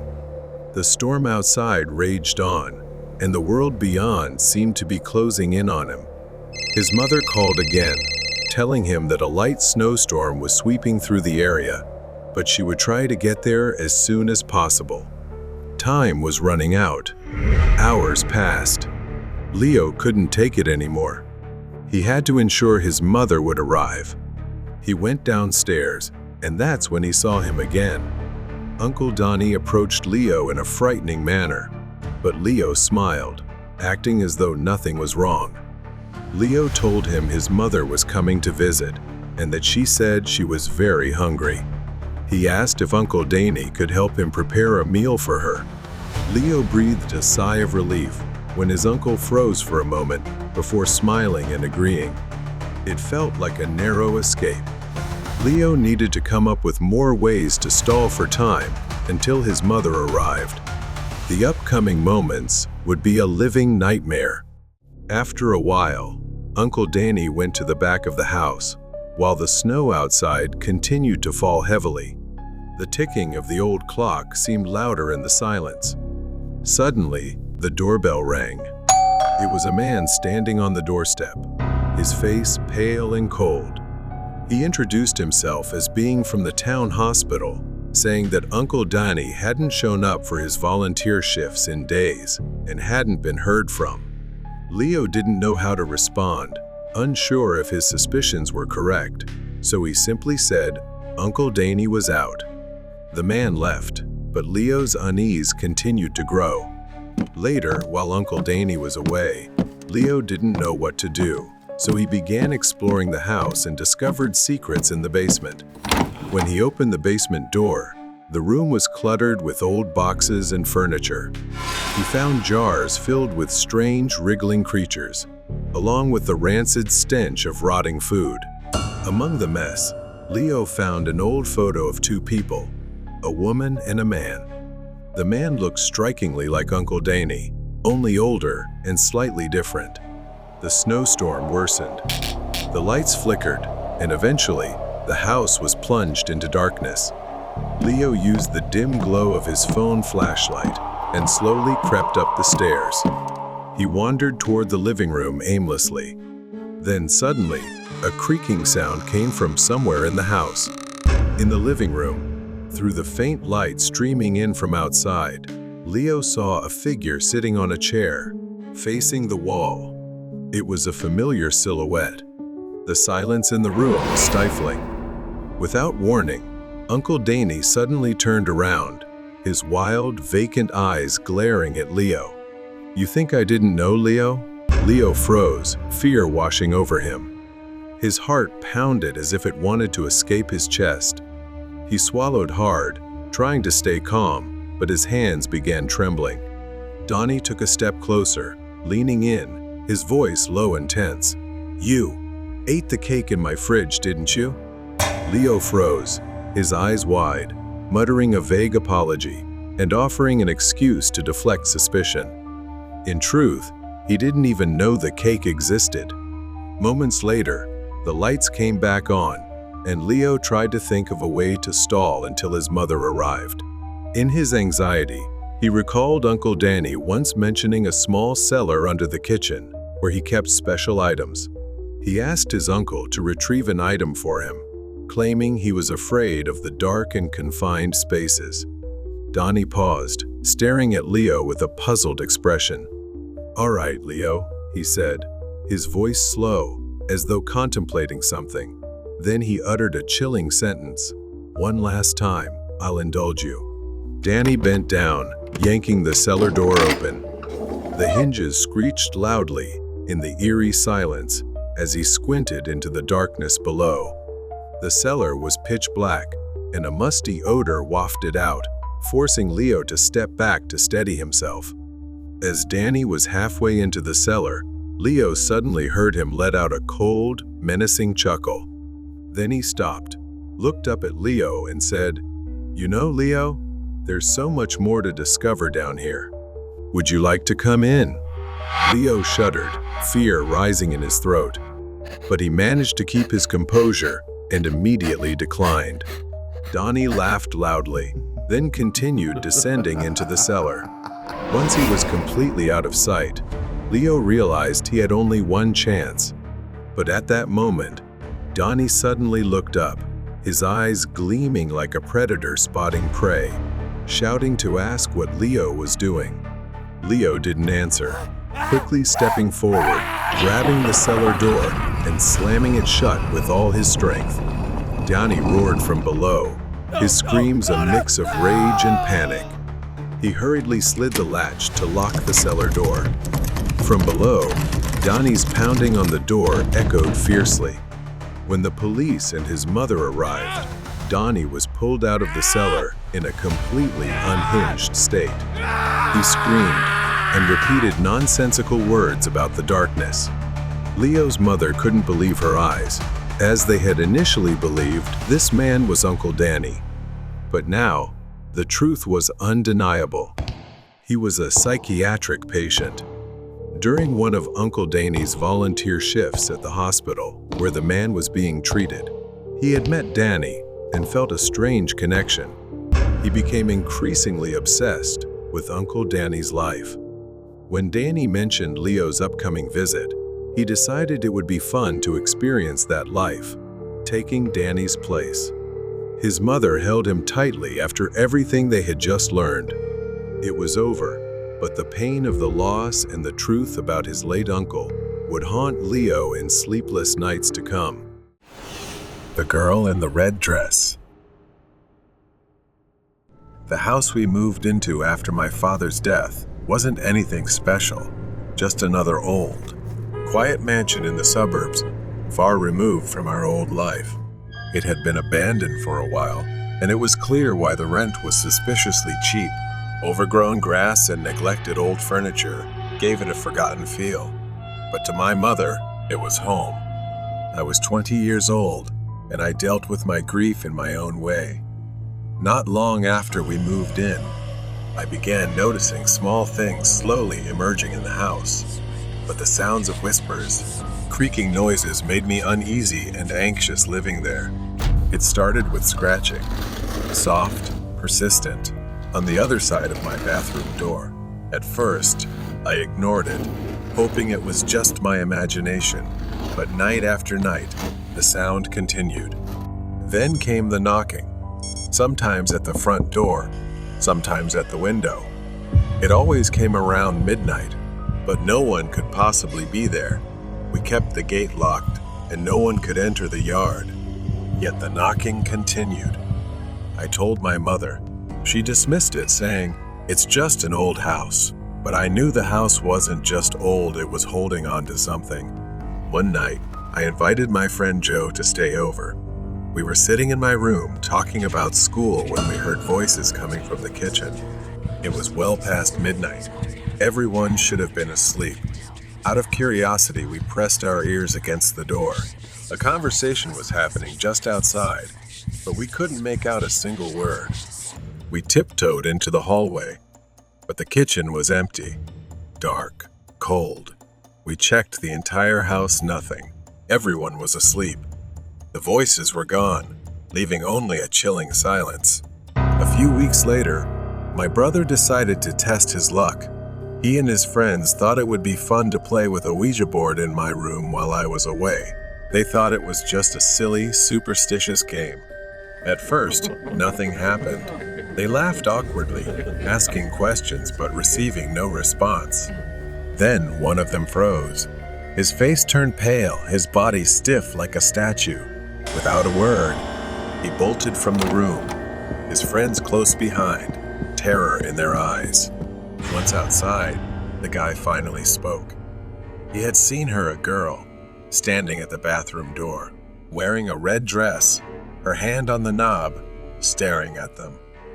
He said she couldn't have been older than 13, and her eyes were filled with something he couldn't describe. Fear, anger, curiosity. When my brother told me this, I thought he was just trying to scare me. Of course, I didn't believe him. Why would I? I had never seen her. But the story haunted me, lodged deep in my mind like a splinter I couldn't remove. Later, I had a birthday party at a friend's house. Jordan, a friend of mine, got drunk, so I took him to my room and told him to stay there until he sobered up. He collapsed onto the bed and fell asleep. Later, I went to check on him. The room was pitch black, with only a faint light coming from the bathroom. Jordan wasn't in bed. He was sitting at the bathroom door, one leg in, one leg out, talking to no one. I tapped his shoulder. He jumped, then looked at me, confused. He glanced back at the bathroom, then at me again. He mumbled, "I thought I was talking to you." but I just laughed it off, thinking he was too drunk. The next day, he explained, I was teasing him, but he was dead serious. In his drunken state, he had seen a girl in the bathroom. She was wearing a red dress, standing in the middle of the bathroom, asking why he was there. And when I walked in, she disappeared. It didn't stop there. The hauntings, the knocking, the voices continued. My fear grew as one by one. People close to me began talking about an entity that I had never seen in this house. I left my room and went to talk to my mother. While we were on vacation, my aunt and uncle stayed at the house.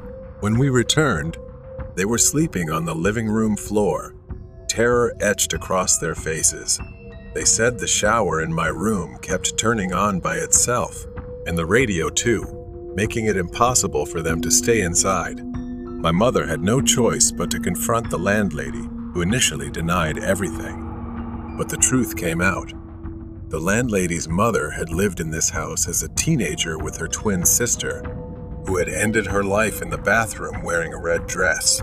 It was all true.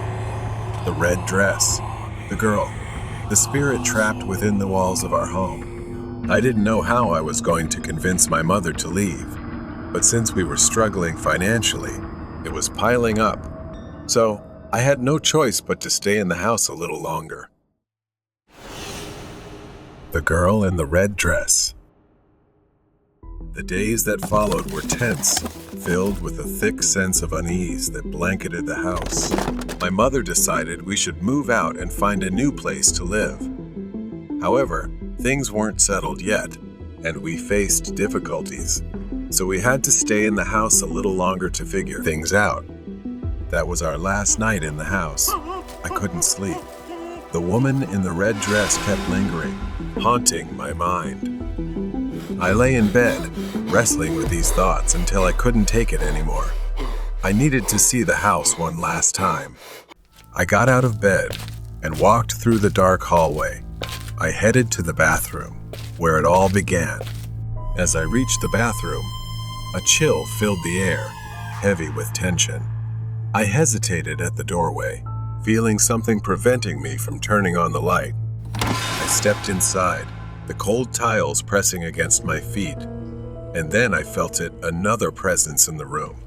Fear gripped me tightly. Her presence was so strong, I could feel her breath on the back of my neck. I didn't dare turn around, didn't dare move. As I stood in the darkness of the bathroom, a cold hand rested on my shoulder, and a flood of images of the girl in the red dress filled my mind. It was as if she was showing me her story, buried for decades. The girl, now known to me as Maria, had lived in this house long ago. She was intelligent and talented, but her life was full of suffering because her twin sister was always more favored for her beauty. Everything about Maria seemed overshadowed by her sister. As the years passed, she felt trapped in her own home, living in her sister's shadow, who seemed to have everything Maria longed for. The breaking point came when her sister fell in love with a man. They planned to marry, with their parents' blessing. But Maria, who had quietly loved the same man, was devastated. Even her own chance at happiness was taken from her. Unable to bear the pain, Maria spent much of her time in the small bathroom. It became her sanctuary, the only place where she could escape the suffocating presence of her sister, and the life she felt was never meant for her. One night, overwhelmed by sorrow and loneliness, she made a tragic decision. She thought that leaving this world would make things better, and she ended her life in that very bathroom. Her sister, consumed by guilt, left the house in grief, but Maria's spirit remained bound to the house, trapped in the place where she had taken her own life. As the images faded, I understood the profound despair of Maria. Her spirit had lingered all these years, waiting for someone to recognize her pain. But now, as I stood there in the bathroom, I felt a strange connection with her. The sorrow that had once filled the room was replaced with an intense urge to help her find peace. I whispered, trembling, calling Maria's name. I told her, I understand what you've been through. You don't deserve to be so alone. I'll leave, and you don't need to stay here anymore. It's time to let go and find peace. In that moment, the cold hand on my shoulder lifted. The oppressive air slowly began to ease. For the first time since we moved in, it felt as if the house itself had released its hold on her after all this time. That night, I slept in my bed without fear, no knocking, scratching, or voices. Everything had disappeared. Perhaps she had finally left, freeing herself from the chains she had once forged. The next morning, as we packed the last of our belongings into the car, I looked back at the house one last time. The sun shone brightly, casting a warm glow over the old, stately mansion. As we drove away, I felt that Maria had found the peace she longed for. The house was just a house now, no longer haunted by the sorrow of the past. And though I know I will never return, I will always remember Maria, the poor girl in the red dress, who finally found the freedom she had been denied in life.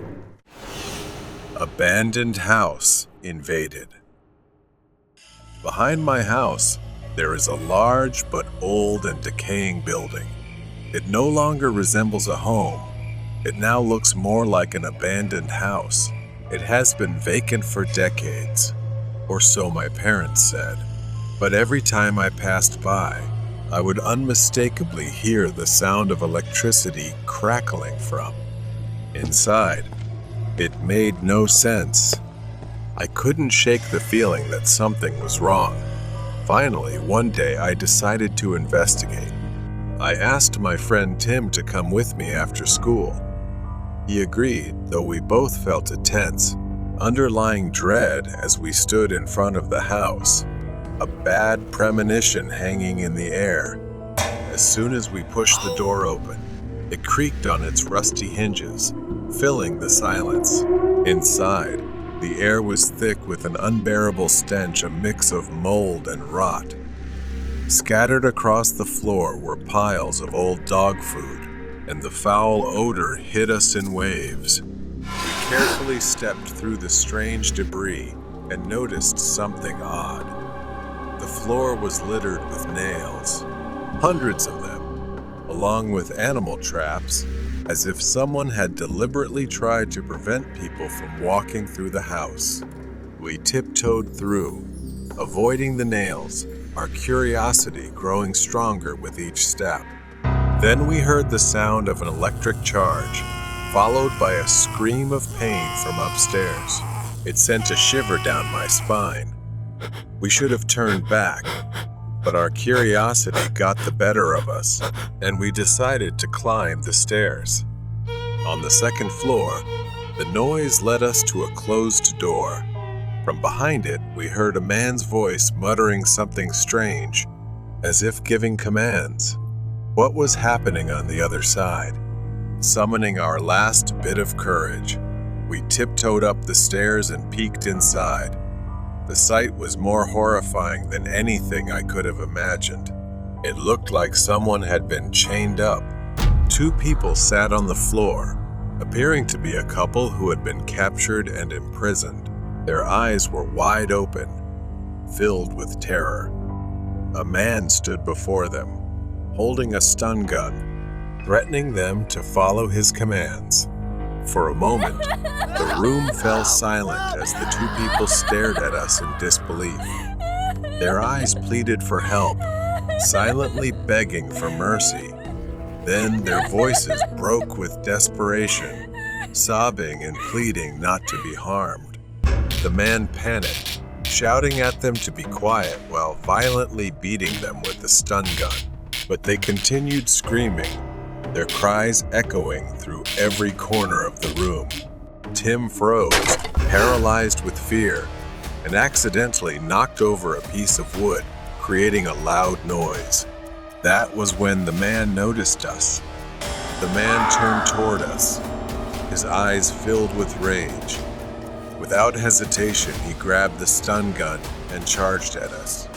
We bolted down the stairs, but Tim wasn't fast enough. His screams echoed down the hallway as I heard the crackling of the stun gun. I didn't stop running until I was outside, my heart pounding in my chest. I called the police, barely able to get the words out, but I knew I couldn't leave Tim behind. I ran back into the house, trying to stay as quiet as possible, recalling the self-defense lessons I had learned at school. The door to the room was still open, and I peeked in. My blood ran cold. I couldn't believe what I was seeing. The man was putting a collar around Tim's neck, his hands already bound tightly. I couldn't just stand there and watch my friend and these innocent people suffer like this. Rage surged through me, and I charged at the man, kicking him with all the strength I had. He staggered and fell, dropping the stun gun. I grabbed it, threatening him. Moments later, the police arrived and pulled me away from him. As the police began to untie the captives, they discovered something even more horrifying. Their feet had been glued to the floor with industrial adhesive. I was horrified that the man had gone to such lengths. Finally, the rescue team arrived, and the hostages were freed, though their condition was dire. They had been beaten, starved, and fed animal food. When the police interrogated the man, his chilling response was that he wanted to keep humans as pets. In the end, he was arrested and taken to prison. None of us ever spoke about that day again. This is a warning from what I witnessed. If you ever come across an abandoned house, no matter how strong your urge to explore, resist it. Stay away, because no one can guarantee you will make it out alive. Escape from the terrifying truck. On a Sunday afternoon, Mac and I decided to go hiking in some hills, just an hour's drive from the city.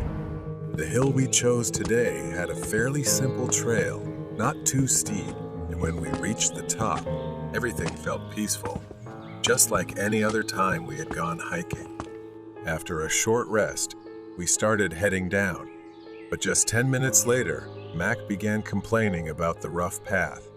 He wanted to take a different trail down. I hesitated but eventually agreed. We hadn't seen another soul since we started our descent. Then we heard the sound of an engine. A rusty, heavy red truck was coming toward us. The man driving rolled down his window and flashed a smile that seemed friendly enough, but something felt off. He offered us a ride. Mac, always trusting, thought the guy seemed nice enough. I wasn't so sure. Mac begged and convinced me to get in, saying it was only a 10-minute drive. I was cautious, but I got in with him. Inside, the truck was shabby but clean. As we settled in, I instinctively started scanning my surroundings. My eyes were drawn to the floor, where I saw a coil of rope behind the driver's seat. Unease began to creep in. 10 minutes passed. We were no closer to the main road, and the woods around us grew denser. I asked the man how much longer it would take. He said we were just taking a different route, and that we'd have to stop somewhere to pick up his stuff. We stopped in front of a small cabin, hidden deep in the woods. There was an old tree stump out front, with a large axe stuck in it as if he had been chopping wood. I glanced at Mac, but he seemed excited and trusting of the man. The man turned off the engine and got out of the truck. He said, "Stay here. I'll be right back." As soon as he was out of sight, panic started to rise within me. I turned to Mac, pleading with him to leave, not to get out, but he didn't see the danger I saw. That's when I turned back to the truck and saw it. Half hidden under the driver's seat was an axe. Dark stains covered the blade stains that could only be blood. I quickly told Mac to look. He froze, his face turning pale as he realized the danger we were in. Without another word, we bolted into the forest, fleeing the imminent threat. We crashed through the thick underbrush, not caring where we were headed as long as it was away from that cabin, trying to stay on a trail to avoid getting lost. Finally, the trees began to thin, and I could see the wooden fence surrounding the parking lot. A wave of relief washed over me. But then I saw it. The man's truck was parked on the other side of the lot, engine off, lying in wait like a predator ready to pounce. Mac wanted to run to our car, but I held him back. The parking lot was too wide, too exposed for us to make a safe escape. We hid behind a large tree, cloaked in the darkness. Time seemed to stretch, each second feeling like an eternity. As night fell, I heard a sound. The truck's door creaked open. The man climbed out, glancing around the forest once more. Mac made a mistake. He stepped on a branch, causing a snap. The man noticed and lingered for a moment, then started walking toward a nearby tree. We covered our mouths, hearts pounding, afraid to breathe or move as he came dangerously close to where we were hiding. Just then, a forest ranger approached the truck.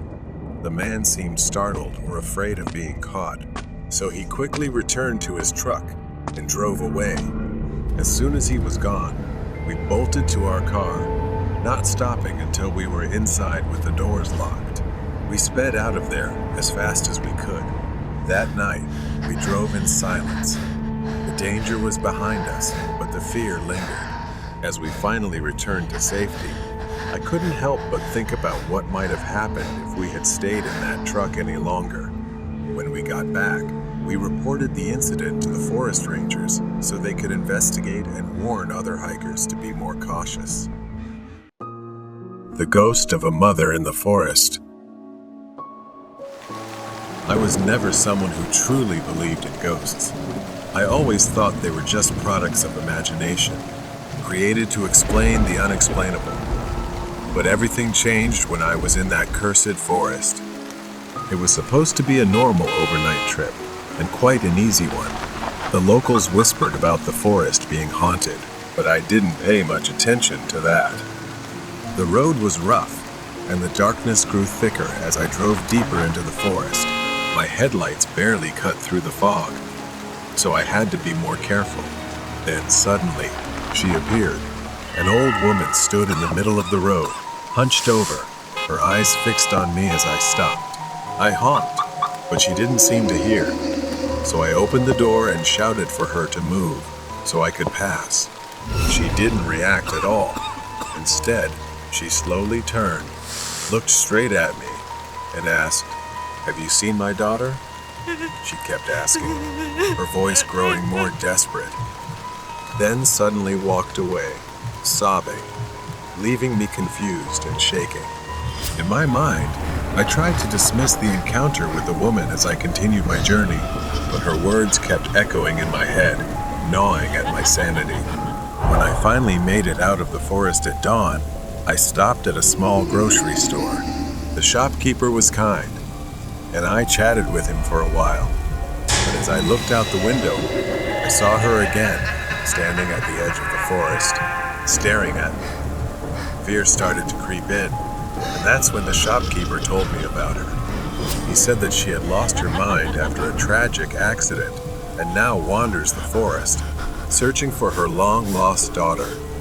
I dismissed the story again, thinking it was just a coincidence. That night, as I drove back through the forest, the rain started pouring down heavily, making the road more dangerous.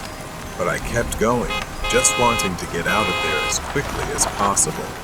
Then, through the rain, I saw another woman. But this time, she wasn't alone, and in her arms was a child who looked frail, almost lifeless. I intended to drive past. I hesitated, but my conscience wouldn't let me. I stopped and asked if they needed a ride. She looked pale, like she'd been out in the rain for too long. She nodded gratefully and climbed into my car with the child in her arms. I handed them a towel to dry off, and then she directed me to a hospital. When we arrived, she quietly thanked me before heading into the building. I sighed with relief, but as I was about to leave, I noticed something in the back of the car. It was the black umbrella she had been carrying. It was still in my car, and when I turned to look back at the hospital, I was almost paralyzed with what I saw. I looked away for just a few seconds, and when I looked back, they were gone. It was as if they had vanished into the rain. Feeling confused, I decided it was best to leave as soon as possible. As I neared home, the rain was still pouring, and the parking lot was quite far from my house, so I had to use the black umbrella left in my truck. However, I felt a bit hesitant to use it, remembering that it belonged to the woman and her son, but I had no other choice. As I was walking, a strong gust of wind almost tore the umbrella from my hand, and suddenly, a wooden beam came crashing down from above, about to fall on me. It could have killed me, but the umbrella somehow pulled me to the side, saving my life. Shaking, I realized the umbrella wasn't just an ordinary umbrella. Perhaps it was a gift the woman left behind to protect me. The next morning, I went back to the grocery store, determined to uncover the truth. The shopkeeper hesitated, but finally told me the whole story. The woman and her child were spirits, doomed to wander the forest after a tragic accident. She died trying to protect her son. It happened on a stormy night when she was shunned and refused help by passing travelers. Some even splashed her with mud. She used her body to shield the child, but unfortunately, she slipped and fell off a cliff. On rainy days, if drivers refused to give her a ride, she would mysteriously appear in their cars and haunt them. Feeling a deep sense of injustice, she continues to seek out and punish those who don't help them. The old woman, unable to bear the unbearable pain of losing her daughter and grandson, went mad shortly after. Since that horrific accident, the villagers have often seen her holding a black umbrella, muttering nonsense. With a heavy heart, I visited their graves, returned the umbrella, and expressed my gratitude. As I walked away, I knew my life had changed forever. I had encountered something beyond the realm of the living, and from that day on, I would never doubt their existence again. Night at the gas station. That night, snow fell, freezing cold. The wind howled as I drove into the parking lot of the gas station where I worked the night shift. I had been doing this job for a few months now, from 11 p.m. to 7 a.m., as it fit my personal schedule. My coworker's car was the only other vehicle in the lot. I parked next to it, bracing myself for a long night. Nothing but slow hours and an empty store ahead. After greeting my coworker and taking over his shift, I was alone for the rest of the night. As soon as the door closed behind him, I glanced at the task list my manager had left. It was short, just a few tasks that would take less than an hour to complete. Around midnight, a car pulled into the station, catching my attention. It was an old SUV, pulling up to one of the gas pumps. I glanced out the window for a moment before turning back to my phone. A few minutes passed, then 10. I glanced again, surprised to see the SUV still parked there. The headlights were off, the doors closed, but no one had come in to pay or use the restroom. A strange feeling began to creep over me.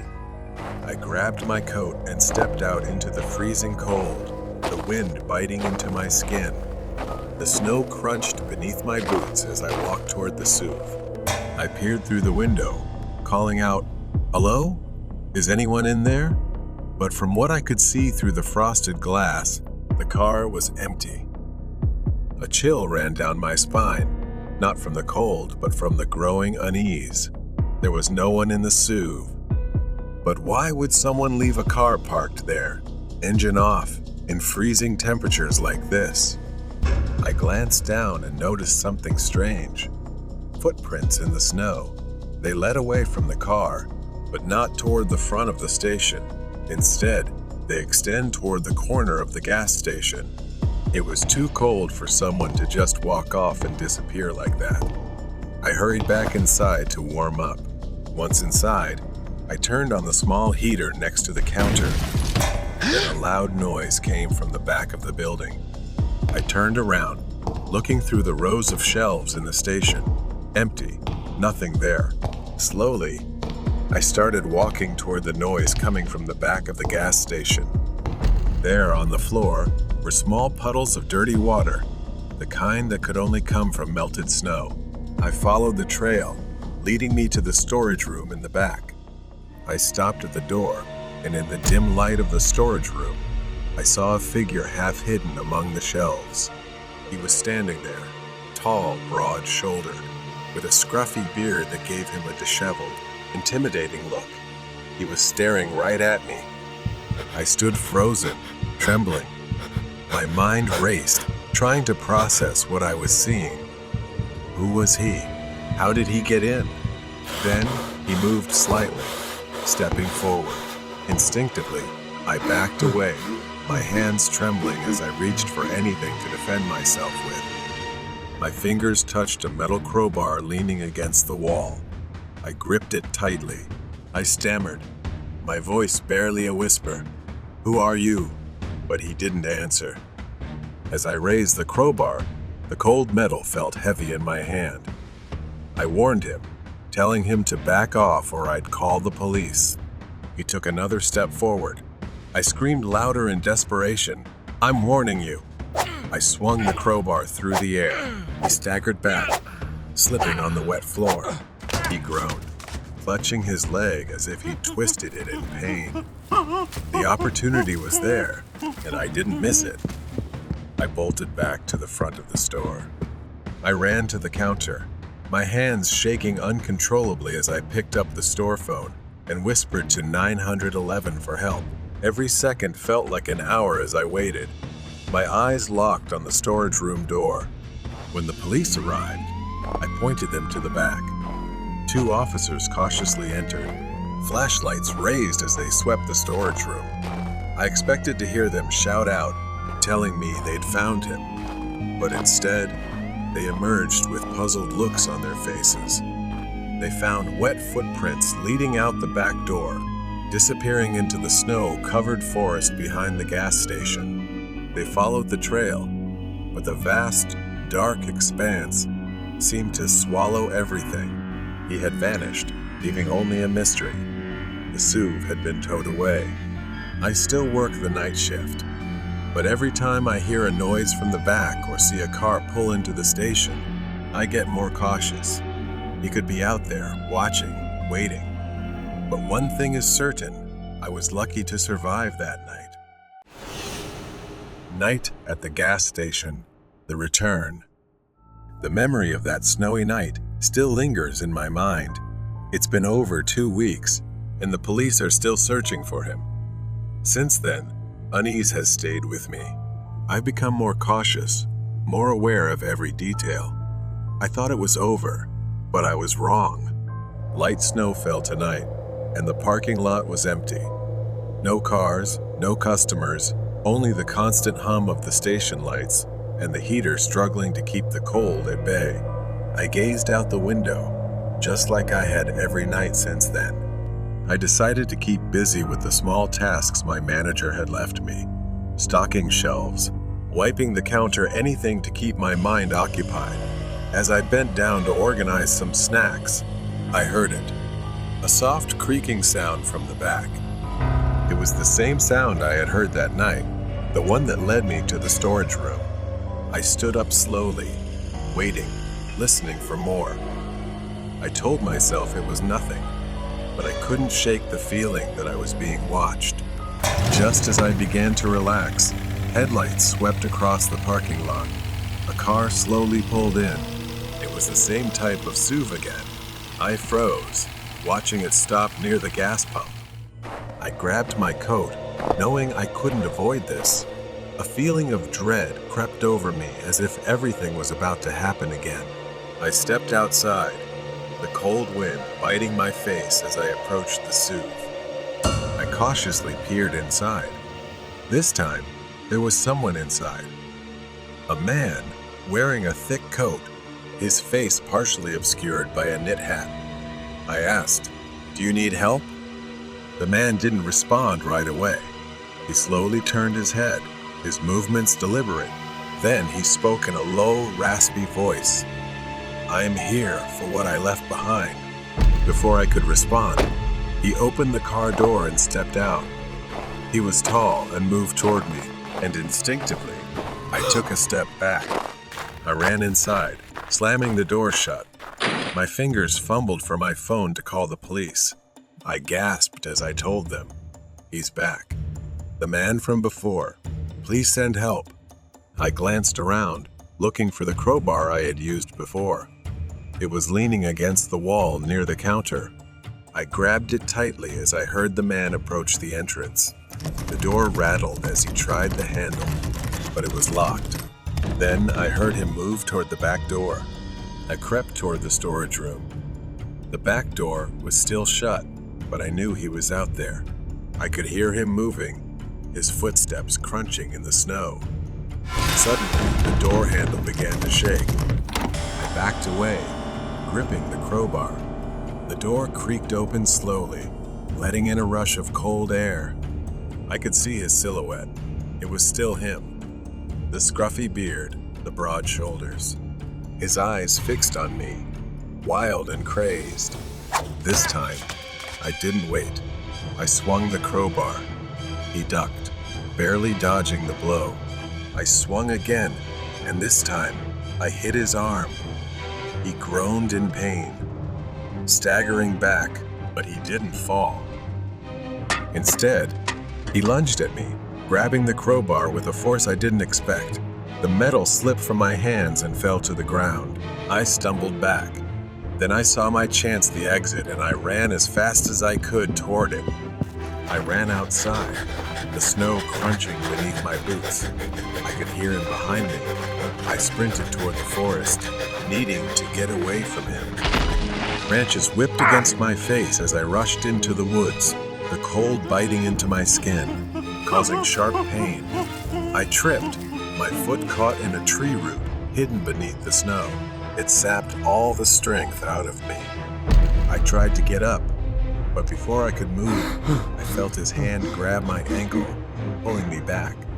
I kicked out, sending him staggering with a cry of pain. I got up and kept running toward the edge of the woods. In the distance, I saw the flashing lights of a police car. I collapsed into their arms, gasping for breath, pointing toward the forest. "He's still in there." At that moment, he came running out of the woods as the police closed in. For a split second, the crazed smile on his face vanished. He turned to run, but it was too late. The police were right in front of him. He thrashed and squirmed violently as they wrestled him to the ground and cuffed him. The SUV had been towed away, and the man was gone, but the unease remained. The store was quiet again. I walked to the door, staring out at the now empty parking lot. I didn't know why he had come back, what he was after, or what he thought he'd left behind, but I hoped it would be the last time I saw him. The Graveyard Shift. 15 years. That's how long I've been working the night shift at this cemetery, a place filled only with darkness and heavy silence. My shift starts at 11 p.m.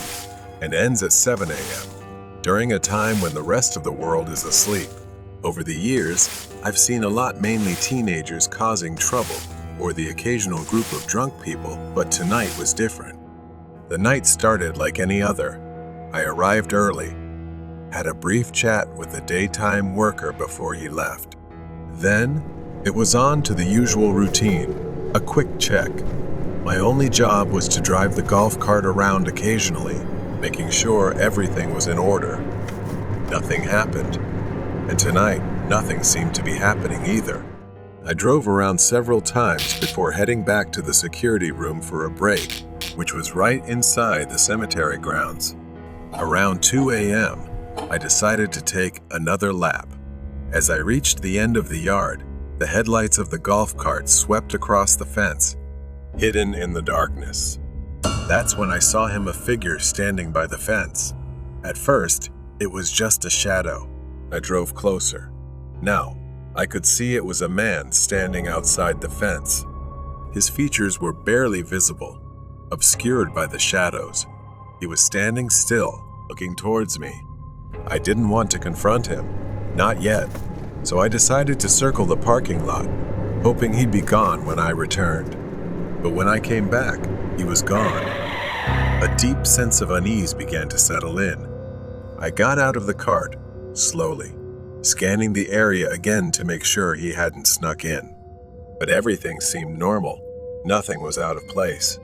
So I continued my patrol, passing through the entire yard, which took about 15 minutes. Sometimes I would slow down just to make the time go by faster.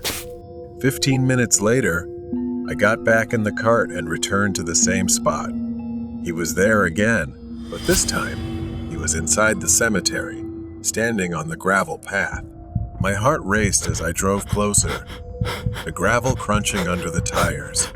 He didn't move, didn't react, just stood there, unnervingly still. I got out of the golf cart and started walking toward him. He looked like a man in his 40s, his clothes dirty and old. I stopped a few meters away from him and told him he wasn't allowed in here and that he should leave soon. I spoke, but he didn't respond or even turn his head to look at me. I reached out, intending to gently tap his shoulder, but the moment my hand touched him, he spun around to face me. His eyes filled with anger, and for a moment, I thought he might attack me. But instead, he turned and started walking, heading straight for the fence. I stood frozen, watching as he effortlessly walked through the fence and vanished into the darkness on the other side. Trembling, I got back in the golf cart and drove straight to the security office.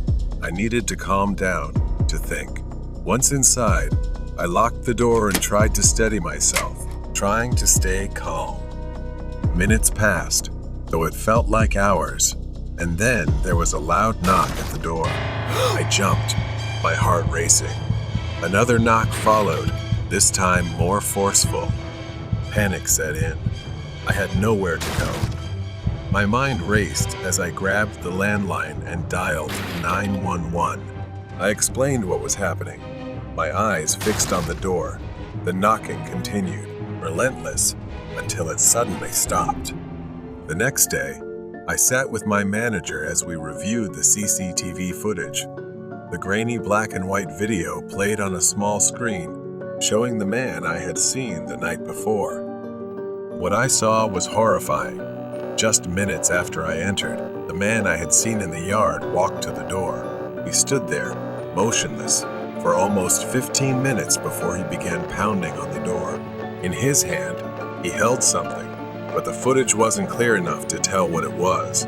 It looked like a metal rod or pipe. He was never identified, and I haven't seen him again since that night, but the memory of that night still lingers with me. Every time I drive past the cemetery, I find myself glancing over my shoulder, hoping he never appears again. Horrible night train ride. It was a cold autumn evening, and the train station was nearly deserted. The dim streetlights flickered in the distance as I hurried through the empty streets. I had walked for 30 minutes from my university and was about to catch the 9 p.m. train. I ran to the platform just in time as the train stopped in front of me. I stepped inside, glancing at the empty train cars. It was always quiet at this hour of the night, with only a few passengers. I found an empty seat by the window and sat down. I opened my notebook to review my lecture notes. The train gently rumbled as it pulled away from the station. The rhythmic clattering of the wheels on the tracks was soothing, almost enough to drown out the unease gnawing at me. I looked around the train car and was surprised to see another passenger. A girl was sitting a few rows away, her head bowed, her face hidden by long, dark hair. I hadn't noticed her when I first boarded. She didn't move, just sat there, completely still. Something about her posture made me uneasy. She was hunched over as if staring intently at something at her feet, but I couldn't see what. I tried to focus on my notes, but my mind kept drifting back to her. She had been sitting still for a long time. The longer I sat there, the more uneasy I felt. Suddenly, I heard a faint rustling sound. I looked up. She was no longer in her seat. Now she was right in front of me. I found it strange because I hadn't seen her move at all. A moment ago, she had been several rows away, and now here she was, her pale face directly in front of me. Her skin was almost ghostly white, and her eyes were wide, black, and empty, staring at me without blinking. Then she smiled, a smile that made me jump in fear. She began to speak, her voice soft, whispery, and strange. She greeted me and introduced herself as Jan. She then asked for my name. For a moment, my throat went dry, and I couldn't speak. I hesitated, stammering my name. Her smile grew wider, and she tilted her head slightly as if studying me. Nice to meet you, T. Her eyes never blinked, just stared straight into me. I felt a bit uncomfortable, but I tried to remain calm. I told myself she was just a strange student, maybe someone a little socially awkward. After an awkward silence, she finally spoke. She asked me if I had noticed anything strange and why this train was so empty. Then, with a curious tone, she asked if I had heard the rumors. My heart skipped a beat. She leaned closer, whispering, People have gone missing on this train. Everyone at school knows about it. That's why I usually don't take this train. But tonight, I had no choice. Her words sent chills down my spine. I hadn't heard any rumors, but the way she said it, the intensity in her eyes, it gave me goosebumps. I forced a smile, trying to break the tension. I had never heard that story before. I glanced around the empty train car. The train kept moving, the world outside darkening. Suddenly, Jan's expression changed. She froze, her eyes wide as she whispered, trembling, asking if I could hear something. I frowned, straining my ears to listen. I listened harder, but all I could hear was the sound of the train on the tracks and the engine. Her eyes were fixed on the window, her face creased with fear. It's getting louder, She said. Listen carefully. I just wanted to ignore her, to dismiss whatever she was saying. Then, I saw it. A shadowy figure, flickering in and out of view, running alongside the train, its limbs long and distorted. It moved unnaturally fast. I asked what it was, but she didn't answer, her face pale with fear.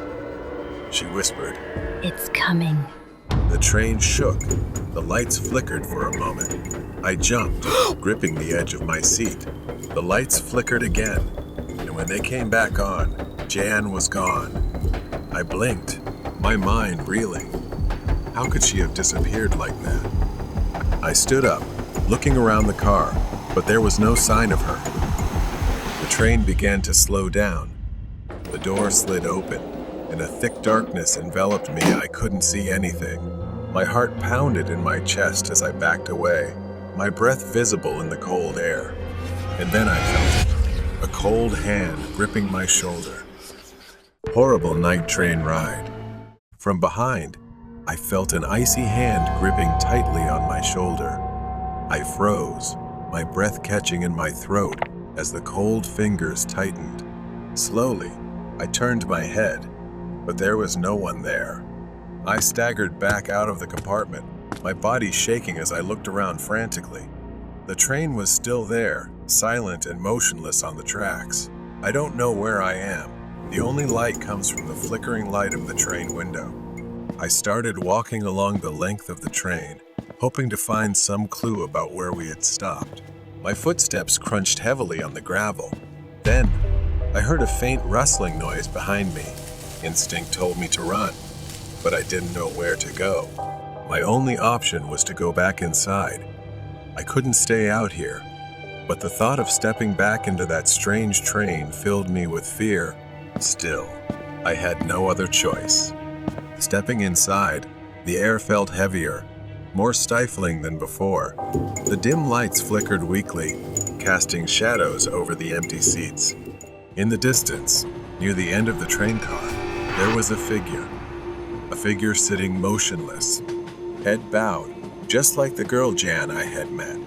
I knew I shouldn't approach, but my legs moved on their own, carrying me toward her. I called out, my voice trembling, "Jan?"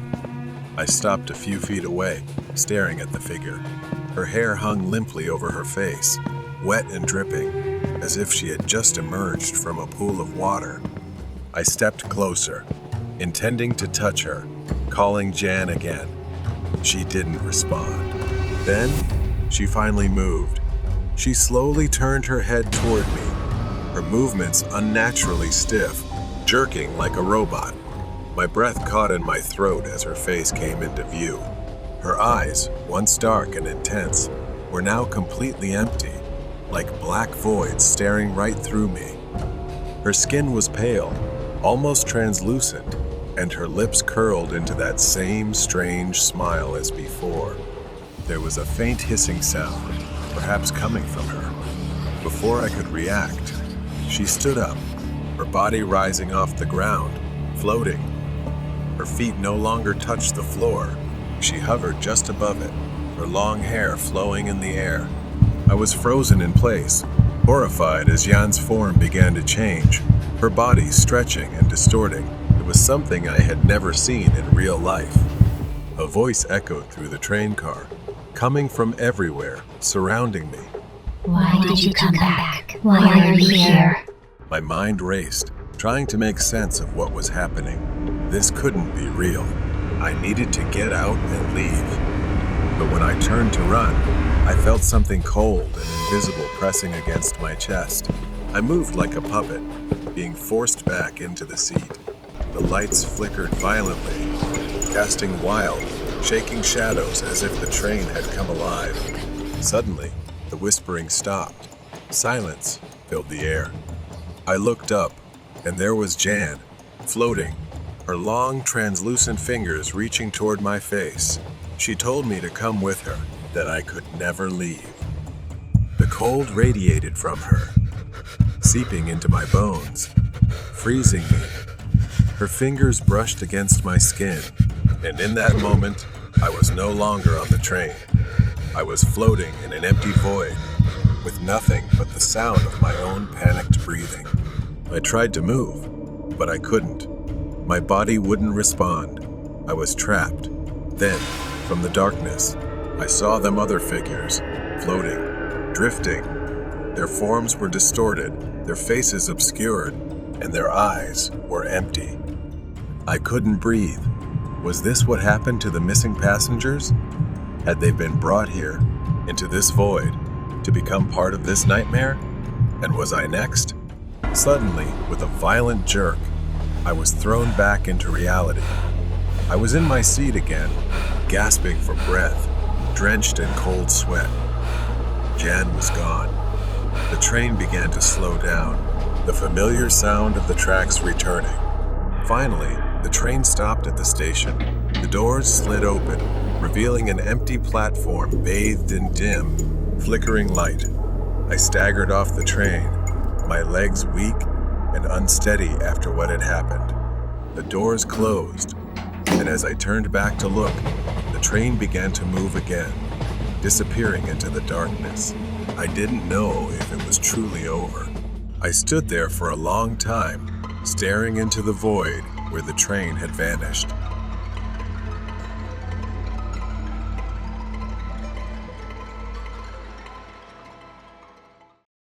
Horror story: The Strange Man with Red Eyes. This happened 6 years ago when I was working the night shift as a security guard in an old office building. Since then, I have never worked the night shift again. That night, the pale moonlight cast an eerie glow over the deserted scene, creating a chilling atmosphere. Around 3 a.m., I was doing my final patrol before ending my shift. As I walked through the dark hallway, I heard strange footsteps. I looked around, but saw no one. The footsteps continued, seeming to come closer to me.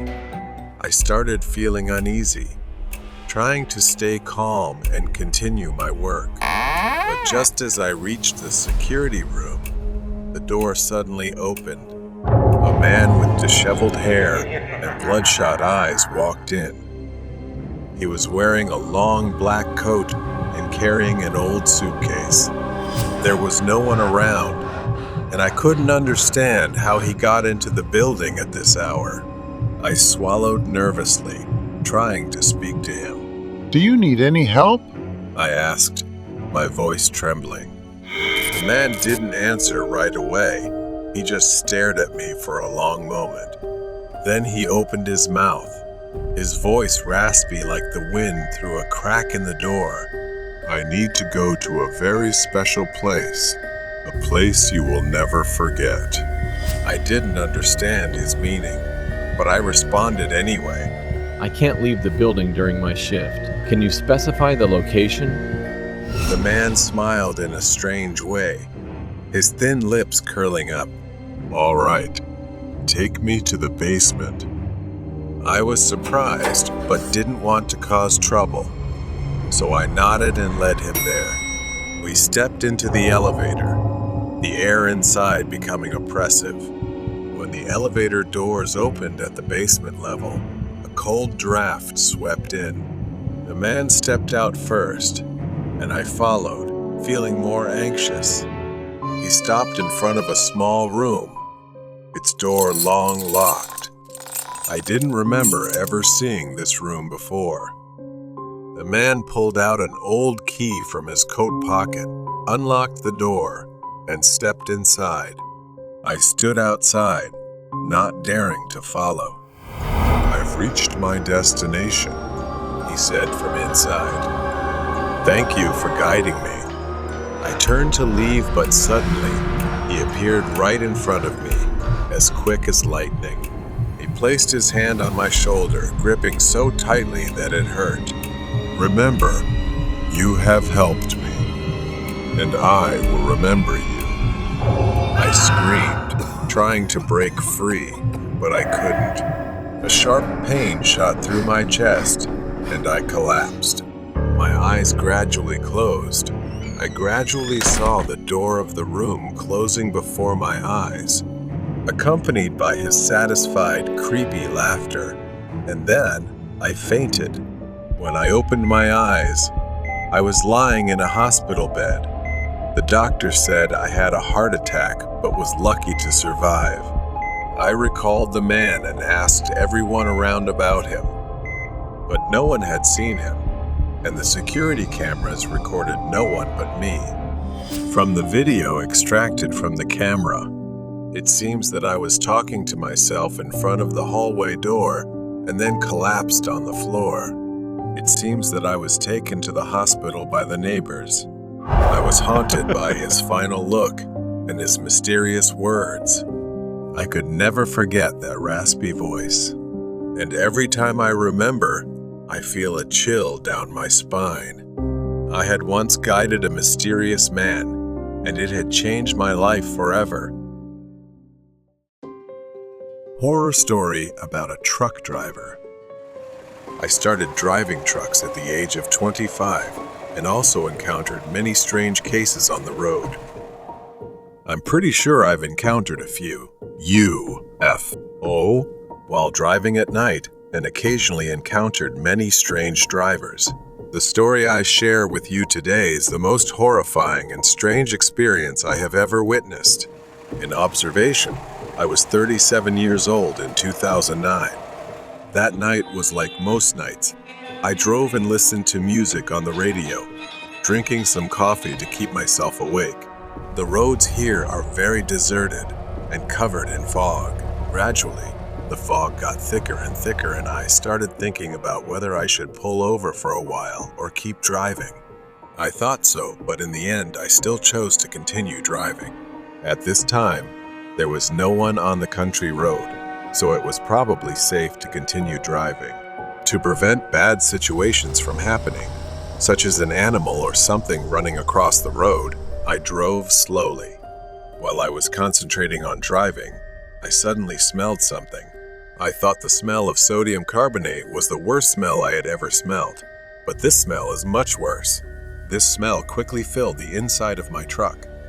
I quickly rolled up the window, but the smell didn't get much better. This horrible smell in my car, and I feel like I could vomit immediately. This smell mixed with the bones creates a disgusting smell. I think nothing can cause a more terrible stench than this. At the same time, I felt an uncomfortable feeling in my throat. That feeling when you want to vomit, but have to hold back. Opened the car door and started vomiting. When I was done, I quickly covered my nose because the smell was still in the air. I got in the car and calmed myself down to start driving again. That's when I noticed something crossing the road. The figure was of a man, and he was limping. In addition to his limping gait, I also noticed that the man was wearing an old white button-down shirt and black slacks. I reminisced about the strange and bizarre cases I had encountered. I don't know what to do with that man. Finally, I decided to drive over to ask if he was okay and if he needed me to call for help. Before I drove up to him, I soon realized that 4 more people were coming out from the side of the road. They were all going in the same direction as the first man I saw. They all walked with a strange limp. They all wore old-fashioned peasant clothes. What I found most strange was that they didn't realize there was a big truck going on the other side of the road. I thought to myself, if these people needed help, they would definitely come towards me. However, they all continued to limp across the street, disappearing into the darkness and fog. I emphasized again that I was in the middle of the speedway, meaning there were no houses or anything around. Then another figure stepped out from the darkness and kept crossing the street. However, this figure is much shorter. I got out of my truck, but didn't go to that kid. I just stood there, staring at it. It didn't seem to pay any attention to me. It continued to cross the road. The boy's gait and the clothes he wore were as strange as the previous ones. Just as the boy was about to reach the other end of the street, I shouted, Do you need any help? The boy stopped and turned his head to face me. My heart sank as soon as. It is a body without a face. I cursed under my breath and stood there in fear. Then, it let out the most terrible scream I've ever heard, limping towards me but at a faster speed than before. I quickly got into the truck and slammed the door.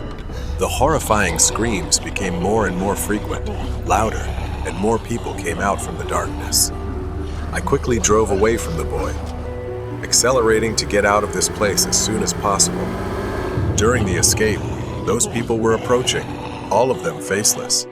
When I drove to a residential area, I stopped at a gas station. I just sat there in my truck because my mind and heart were still shaking. My mind was blank. This experience has opened up so many things to me.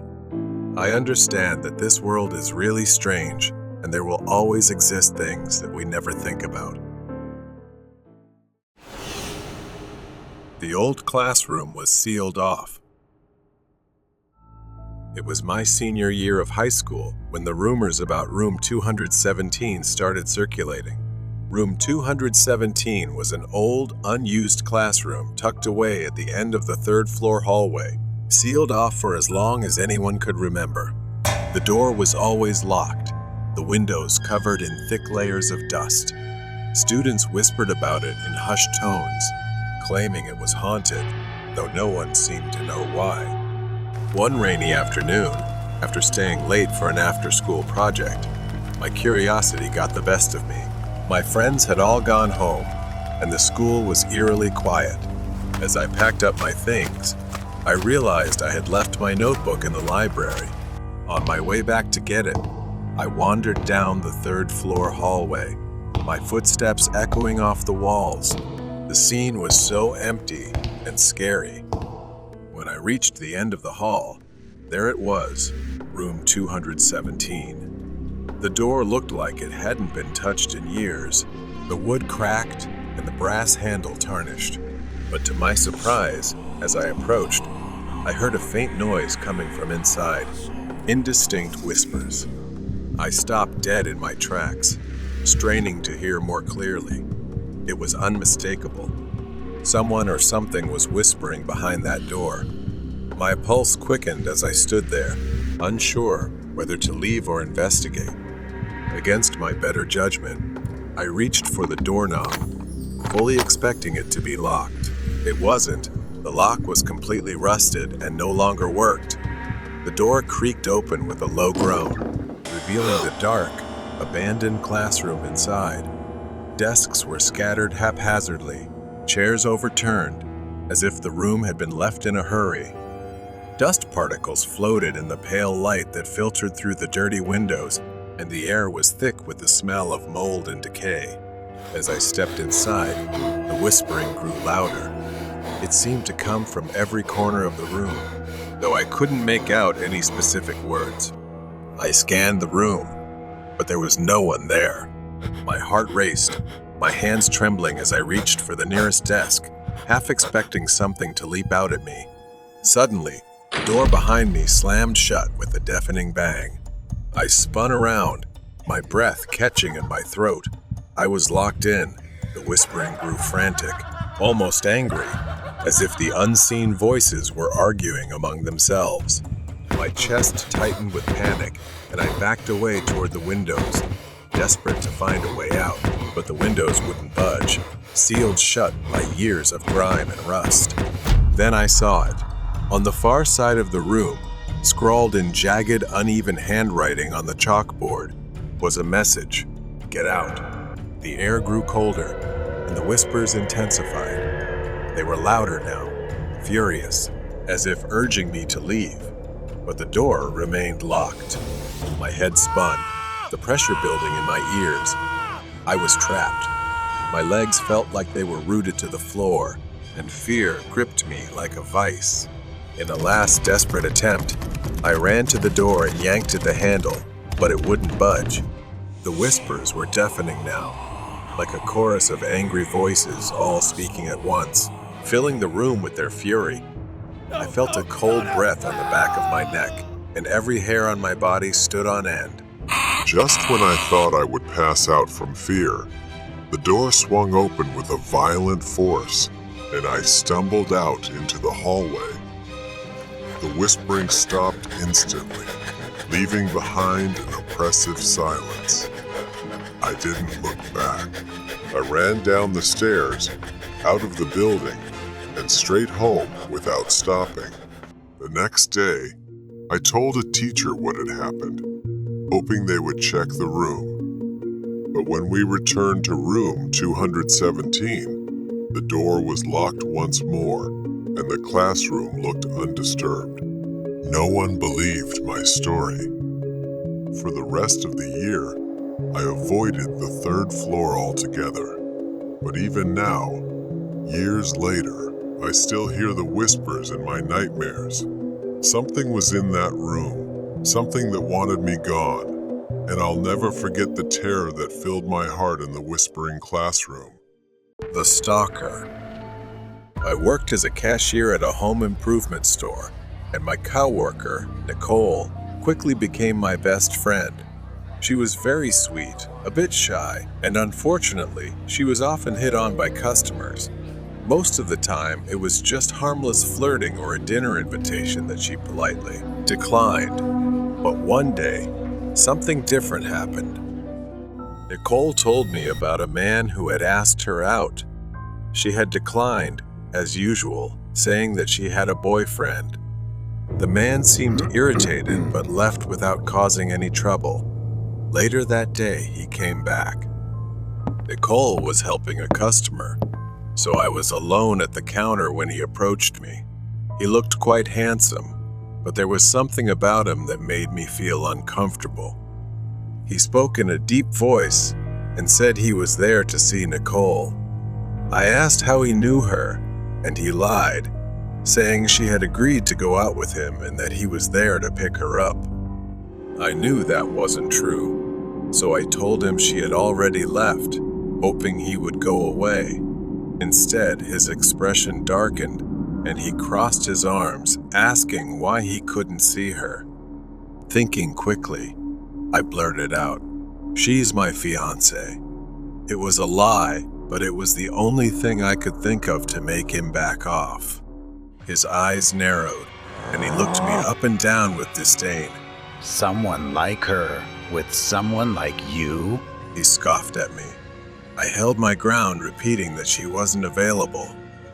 He stared at me for a long moment before turning and leaving. I told Nicole what happened when she came back, and she felt creeped out but also found the fiancé excuse quite amusing. We laughed about it, thinking it was over. But 2 weeks later, the man returned, this time after dark. Nicole and I were closing up when we heard a loud bang on the glass door. We both jumped, and there he was, pressing his face against the glass, his eyes wild. "We're closed," I told him, but he didn't move. Nicole shouted at him to go away, but he just stared at us, his breath fogging up the glass. He pointed at me, his eyes full of rage. He yelled, I'm not here for her. I'm here for you. If I take out her husband, she'll be mine. My heart pounded as I realized he intended to kill me.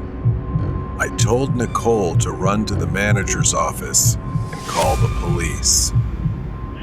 911, what's the emergency, please? As she ran off, the man started ramming the doors, trying to break them down.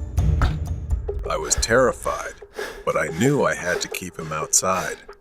I grabbed a 2x4 from behind the counter, ready to defend myself if he got in. The glass doors shook violently, and I was sure they were about to give way. But then Nicole came running back, swinging another piece of wood and yelling that the police were on their way. The man finally stopped, glaring at me one last time before turning and disappearing into the night. The police arrived, but by then, he was long gone. We showed them the security footage, and they promised to keep an eye out for him. A few days later, we heard he had been arrested in a nearby town for stalking another woman. Nicole and I were both shaken by the experience. We quit our jobs shortly after and found safer work. We still talk about that night sometimes, grateful that we had each other's backs. But the memory of his twisted expression and the sound of him trying to break in still haunts me. Trained to hell. Rai, he had once been a professional thief. No matter where he was, he could carry out his actions smoothly. That day, the location was the subway, and it was also where he would pay a heavy price for his sins. While fleeing from pursuit, Rai boarded a subway train that looked quite old, carrying the scent of damp concrete, rust, and something faintly metallic, almost like the smell of blood. The subway car was nearly empty, except for a few scattered passengers in various cars. Most of them seemed lost in their own worlds. One was dozing off, another absorbed in their phone. But then, at the far end of the car, there was an older man who looked quite terrifying. He wore a long, dark coat, his face obscured by shadows, but his eyes were cold and piercing, chillingly sharp. Rai tried to shake off the discomfort, shifting in his seat, looking elsewhere. But the feeling of always being watched made him very alert. The subway suddenly jolted, the lights flickering more violently before dimming to a weak, pale yellow. The train began to slow down, the sound of the brakes screeching like a high-pitched wail echoing through the thief's skull. He glanced around, noticing that the other passengers had disappeared, leaving only him and the mysterious man at the end of the car. He tried to stand up, move toward the exit, but his legs were stiff. The man in the dark coat began to stand up, moving toward him with slow, deliberate steps. his eyes never leaving the thief. The subway train came to a complete stop. The doors remained closed. The thief was trapped. The man approached the thief, raising one hand with fingers unusually long and thin, and waved it slowly in front of the thief's face. The thief's eyes glazed over, his mind succumbing to the invisible power of hypnosis. His body went limp, collapsing into the seat as he was pulled into a vision, deeper and deeper, until the subway car completely vanished. Rai found himself standing in a nightmarish version of a subway station. The walls were cracked and oozing a thick black substance, the lights flickering. The tracks were covered in a dense, glowing red fog that seemed to rise from the very depths of the earth, and the air was thick with the stench of decay. The thief staggered forward, his breath coming in ragged gasps as he looked around, trying to find a way out. But the exits were blocked, sealed shut by heavy iron gates covered in chains and padlocks that had mysteriously appeared. A moment later, he suddenly saw a reflection in the glass, a reflection of himself, but with his coat tattered and scorched, his face pale and gaunt, with hollow, sunken eyes. His lips twisted into a grotesque, terrifying smile. Scenes of his past crimes played out before him, distorted and twisted into horrific images of suffering and despair. In one scene, he watched himself pickpocketing a man on the subway, but this time, the man turned to him, his face melting away to reveal a skull with eyes burning with fire. The skeletal figure grabbed the thief's wrist, pulling him into the darkness where the sound of screams echoed. Next, another vision unfolded. Rai broke into an apartment, and suddenly, the floor beneath him collapsed. He fell into a pit filled with writhing hands, clawing at his flesh as they dragged him down, as if pulling him into hell. The images kept coming, each more horrifying than the last. Each vision was a punishment for the sins he had committed. He saw himself as one of the damned, trapped forever on this hellish train, riding the tracks of torment for all eternity. Inside the train, the thief was surrounded by the ghosts of his past victims. Their eyes burned with the fire of hatred. In his own eyes, the furnace roared with life, the flames growing hotter until they consumed everything. The thief was left in total darkness. The thief snapped back to reality, gasping for breath, his body drenched in sweat. He was back in the subway car. The man in the dark coat was gone, leaving only the sound of the train clattering on the tracks. Shaking, the thief staggered to his feet and exited the train. As he stepped onto the platform, he glanced back at the subway car. The train pulled away, the sound of its departure echoing through the empty station. The thief stood alone, the weight of his sins pressing down on him. Now he knew that there was no escaping the consequences, the punishment for his actions. Since that day, he has lived in darkness, plagued by agonizing headaches that feel like torture. He must live in fear, haunted by what he had seen and experienced. Perhaps this is just one of the punishments he has to endure. Run away from strangers. The grocery store sat in the middle of a vast, empty parking lot, bathed in the faint glow of streetlights. It was 2 a.m. The store was closed, and the eerie quiet surrounded it. The night was still, until a soft tapping on the glass echoed in the darkness. I was the night shift manager here. Usually, things were calm, and nothing happened. It was just me, stocking shelves during the quiet hours while the outside world slept. I had been working non-stop since my shift began at 10 p.m., trying to get everything done. My focus was broken when I heard the faint tapping. It was coming from the front of the store. I left my cart and headed toward the sound. Through the large glass windows, I saw him, a man. He was leaning against the glass, trying to peer inside. His clothes were tattered, his face expressionless, with a hollow, vacant look in his eyes. He saw me the moment I came into view. I approached the glass door. I asked him what he wanted. He demanded I open the door. His face was emotionless.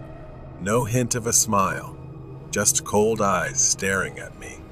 I told him the store was closed and that he couldn't be here. As I turned to walk away, a loud bang startled me. The man's fists were pounding on the glass, over and over, each strike louder and angrier than the last. My heart raced. This guy wasn't just a harmless drifter. I pulled out my phone, showing him I was ready to call the police. Only then did he back off, his eyes still locked on me, filled with rage. Slowly, he stepped back into the shadows of the parking lot. The tension in me eased slightly. He was gone. I put my phone away and tried to focus back on my work. 15 minutes passed. The tapping, the pounding, the man, all of it faded from my mind as I immersed myself in stocking the shelves. But then I heard it, the sound of metal breaking, like something being torn apart. I abandoned the stroller and ran forward, fear rising. My heart sank when I saw the glass door slightly open. The lock, the only thing that kept the door secure, was missing. Fear gripped me as I realized what this meant. I need to go to the office, call the police now. I turned to run for the office, but I froze in place. Standing not far from me, blocking my path, was the man. His expression hadn't changed, still cold, still lifeless, filled with rage. I don't think anything. I just run. I burst through the door, the man right behind me. Suddenly, a beat-up van screeched into view, speeding toward the front of the store. It swerved dangerously, nearly hitting me as it stopped, my heart pounding in my chest.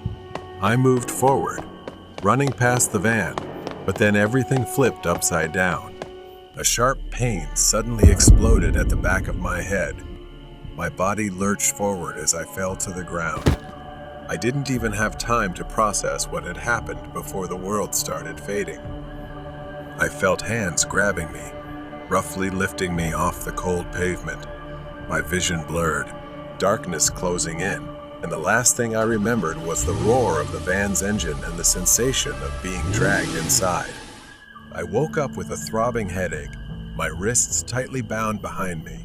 The van bounced and swayed as it sped down an unfamiliar road. My mind was foggy, disoriented. For a moment, I didn't know where I was. Then it all came rushing back. I started to string it together. Man, the truck. Perhaps I was kidnapped by him. My heart raced as I realized I needed to act, and fast. I glanced around. Inside, it was pitch black, but I could make out a pile of old tools, a rusted toolbox, and some scattered metal pieces on the floor. I twisted my wrists, testing the ropes. They were tight, but I could feel a slight give, just enough to give me hope. I could hear the driver muttering to himself up front. His voice was low, angry. This wasn't over. I took a deep breath, calming the panic rising inside me. I needed to think, and I needed to get out.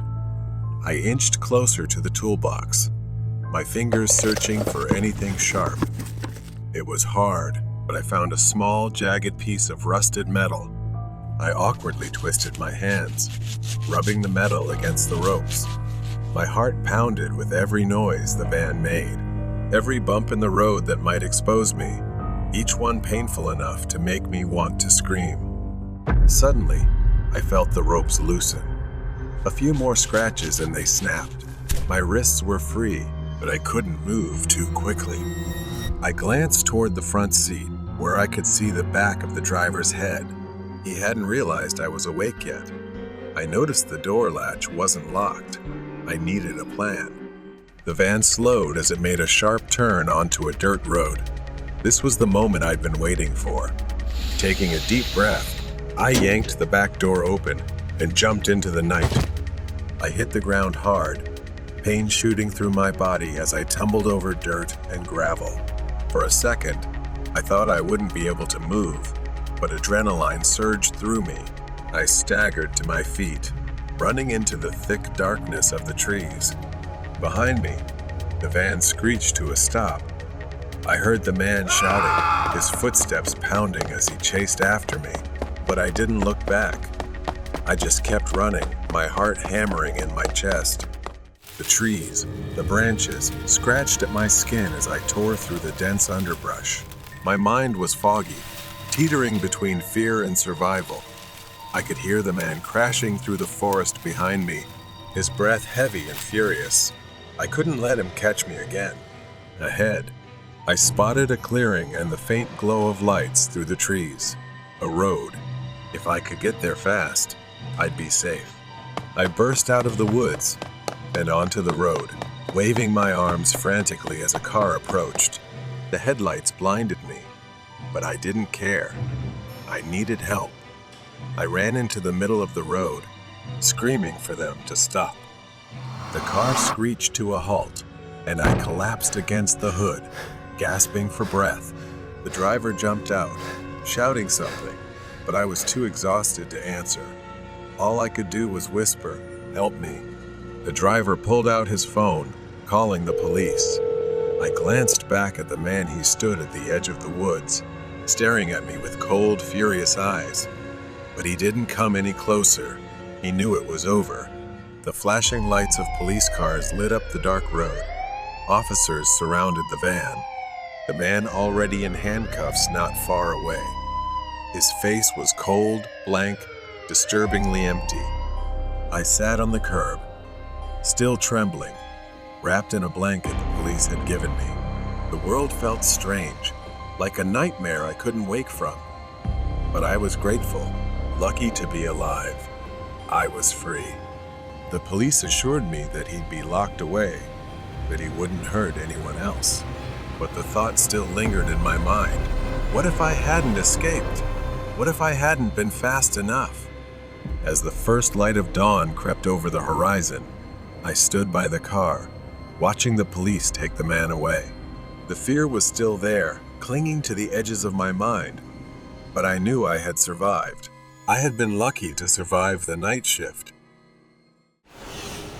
Scary night at the toy store. The night sky was heavy, and the large parking lot outside a quiet toy store was dimly lit by a few sparse streetlights. The store was about to close, and Sana, a woman in her 30s, walked toward the entrance. She held a list tightly in her hand. Her daughter's 6th birthday was coming up soon. Inside, the store was nearly empty. Sana walked past shelves filled with toys. She felt excited as she picked up stuffed animals and birthday decorations. As she walked, she had the unsettling feeling that someone was watching her. She glanced over and saw a man at the end of the aisle. He wore a long black coat and had a hat pulled low over his face. He just stood there, staring at her. Sana immediately looked away, pretending not to notice, but she could feel his eyes burning into her. She grabbed the last item on her list and moved to a different aisle, hoping to shake the strange and uneasy feeling. For the next 15 minutes, she tried to continue shopping, moving through different parts of the store. She hurried through checkout, her nerves on edge. After paying, she headed for the exit. The parking lot was almost empty, except for her car and a suspicious gray SUV parked nearby. The vast emptiness made the SUV's proximity unsettling. As she neared her car, Sana's heart raced when she heard a car door open from the other side of the SUV. The man in the black coat emerged from around the SUV. It was the same man from the store. Her fear began to rise as she recognized him. She thought she needed to hide for a while. Sana hurried inside, her breath quickening. The store was nearly empty now, and the isolation was overwhelming. She moved through the aisles, trying to lose the man in the maze of shelves. Every few minutes, she glanced over her shoulder. The man was there, trailing her through the store. He kept his distance but never let her out of his sight. Her hands trembled as she pulled out her phone. She quickly dialed her husband, and when he answered, she whispered urgently into the phone. He promised he would be there in less than 10 minutes. The minutes felt like hours as she moved around the store, pretending to browse but always keeping an eye on the man. At one point, he seemed to lose interest and walked toward the exit, but as Sana neared the checkout counter, he lined up right behind her. The air felt stifling. She quickly moved through rows of stuffed animals and dolls, praying that the man wouldn't see her anymore. She crouched behind a shelf, pressing her back against it. She looked around, but didn't see him anywhere. For a moment, she dared to hope that he had really left. But then, the soft sound of footsteps on the floor shattered her illusion of safety. He rounded the corner, his figure looming larger as he got closer. Sana's back pressed against the shelf, and a row of dolls wobbled. She flinched in fear as one of them fell to the ground with a soft thud. The man stopped just a few feet away. She glanced, her eyes alert, watching his every move. This close, she could make out more details. His gloved hands, the lower part of his face visible beneath the brim of his hat. A faint, crooked smile tugged at the corner of his mouth. He took another step toward her. He reached into his coat, and for a moment, Sana's heart stopped. Was he pulling out a weapon? What was he about to do? Suddenly, headlights swept across the parking lot as a car pulled in. Sana's husband had arrived, and his car stopped right in front of the toy store. The man glanced toward the lights, his expression stiffening, growing cautious. He stepped back into the shadows as Sana's husband drew closer. Sana saw her husband get out of the car. He walked toward the store, his eyes scanning the parking lot for her. She seized the moment and ran past the man, her heart pounding as she sprinted toward the store entrance. She didn't look back, but she could feel his eyes burning into her as she escaped. Sana rushed through the front door of the store, running toward her husband. Her face was pale, and her hands were trembling, but she was safe. She collapsed into his arms, her breath coming in gasps as the fear that had overwhelmed her began to fade. Her husband looked past her, scanning the store for the man, but the parking lot had returned to its eerie calm. The man in the black coat had disappeared, melting into the shadows. Her husband gripped the steering wheel, ready to drive them home, but Sana couldn't shake the feeling that this wasn't over. Later that night, Sana's phone rang. It was a call from the local police station. The man had been caught. They wanted her to come in and give a statement. The man had been arrested just hours after leaving the parking lot. A patrol car had spotted his SUV parked suspiciously in another lot near a shopping mall. When the police approached him casually, he resisted arrest, acting erratically. Sana listened intently as the detective began revealing disturbing details that had come to light after his arrest. During questioning, the man, identified as Dennis, initially refused to cooperate. He claimed he was just shopping late and looking for lost car keys, but his story quickly unraveled. The police found disturbing evidence inside his SUV, items that made Sana's skin crawl. First, there was a knife, wrapped in cloth and hidden under the passenger seat. It wasn't an ordinary knife. The blade was worn, and the handle was smooth from years of use. Next to it was a set of duct tape, rope, and zip ties, all stashed in a small canvas bag. Dennis had likely planned something far worse than just following her. The real horror came when they found the photos. Many were of women, all taken from a distance, some in grocery stores, others as they left malls, a few while walking their dogs. And then Sana's breath caught in her throat. Scattered among the pictures were photos of her, some from the toy store that night, and many others taken before. They were taken when she dropped her daughter off at school, when she went grocery shopping, and even when she left her apartment. Realizing Dennis had been following her for days, maybe weeks, made her feel sick. As the investigation continued, more terrifying truths about Dennis emerged. He often stalked women, but none of his victims had ever filed charges. He was disturbingly careful, always skirting the edges of the law, always evading arrest or detection. 2 years earlier, in another town, Dennis had been investigated for the disappearance of a woman, though no evidence was ever found. The case had since gone cold. Sanaa was horrified to realize she could have easily become another cold case, another missing person, if her husband hadn't arrived in time that night. The police assured her Dennis would be locked up and no longer a threat. Sanaa and her husband left the police station. They drove home in the quiet darkness. She glanced over at her husband, grateful that he had arrived just in time. But deep down, a new sense of caution had been born.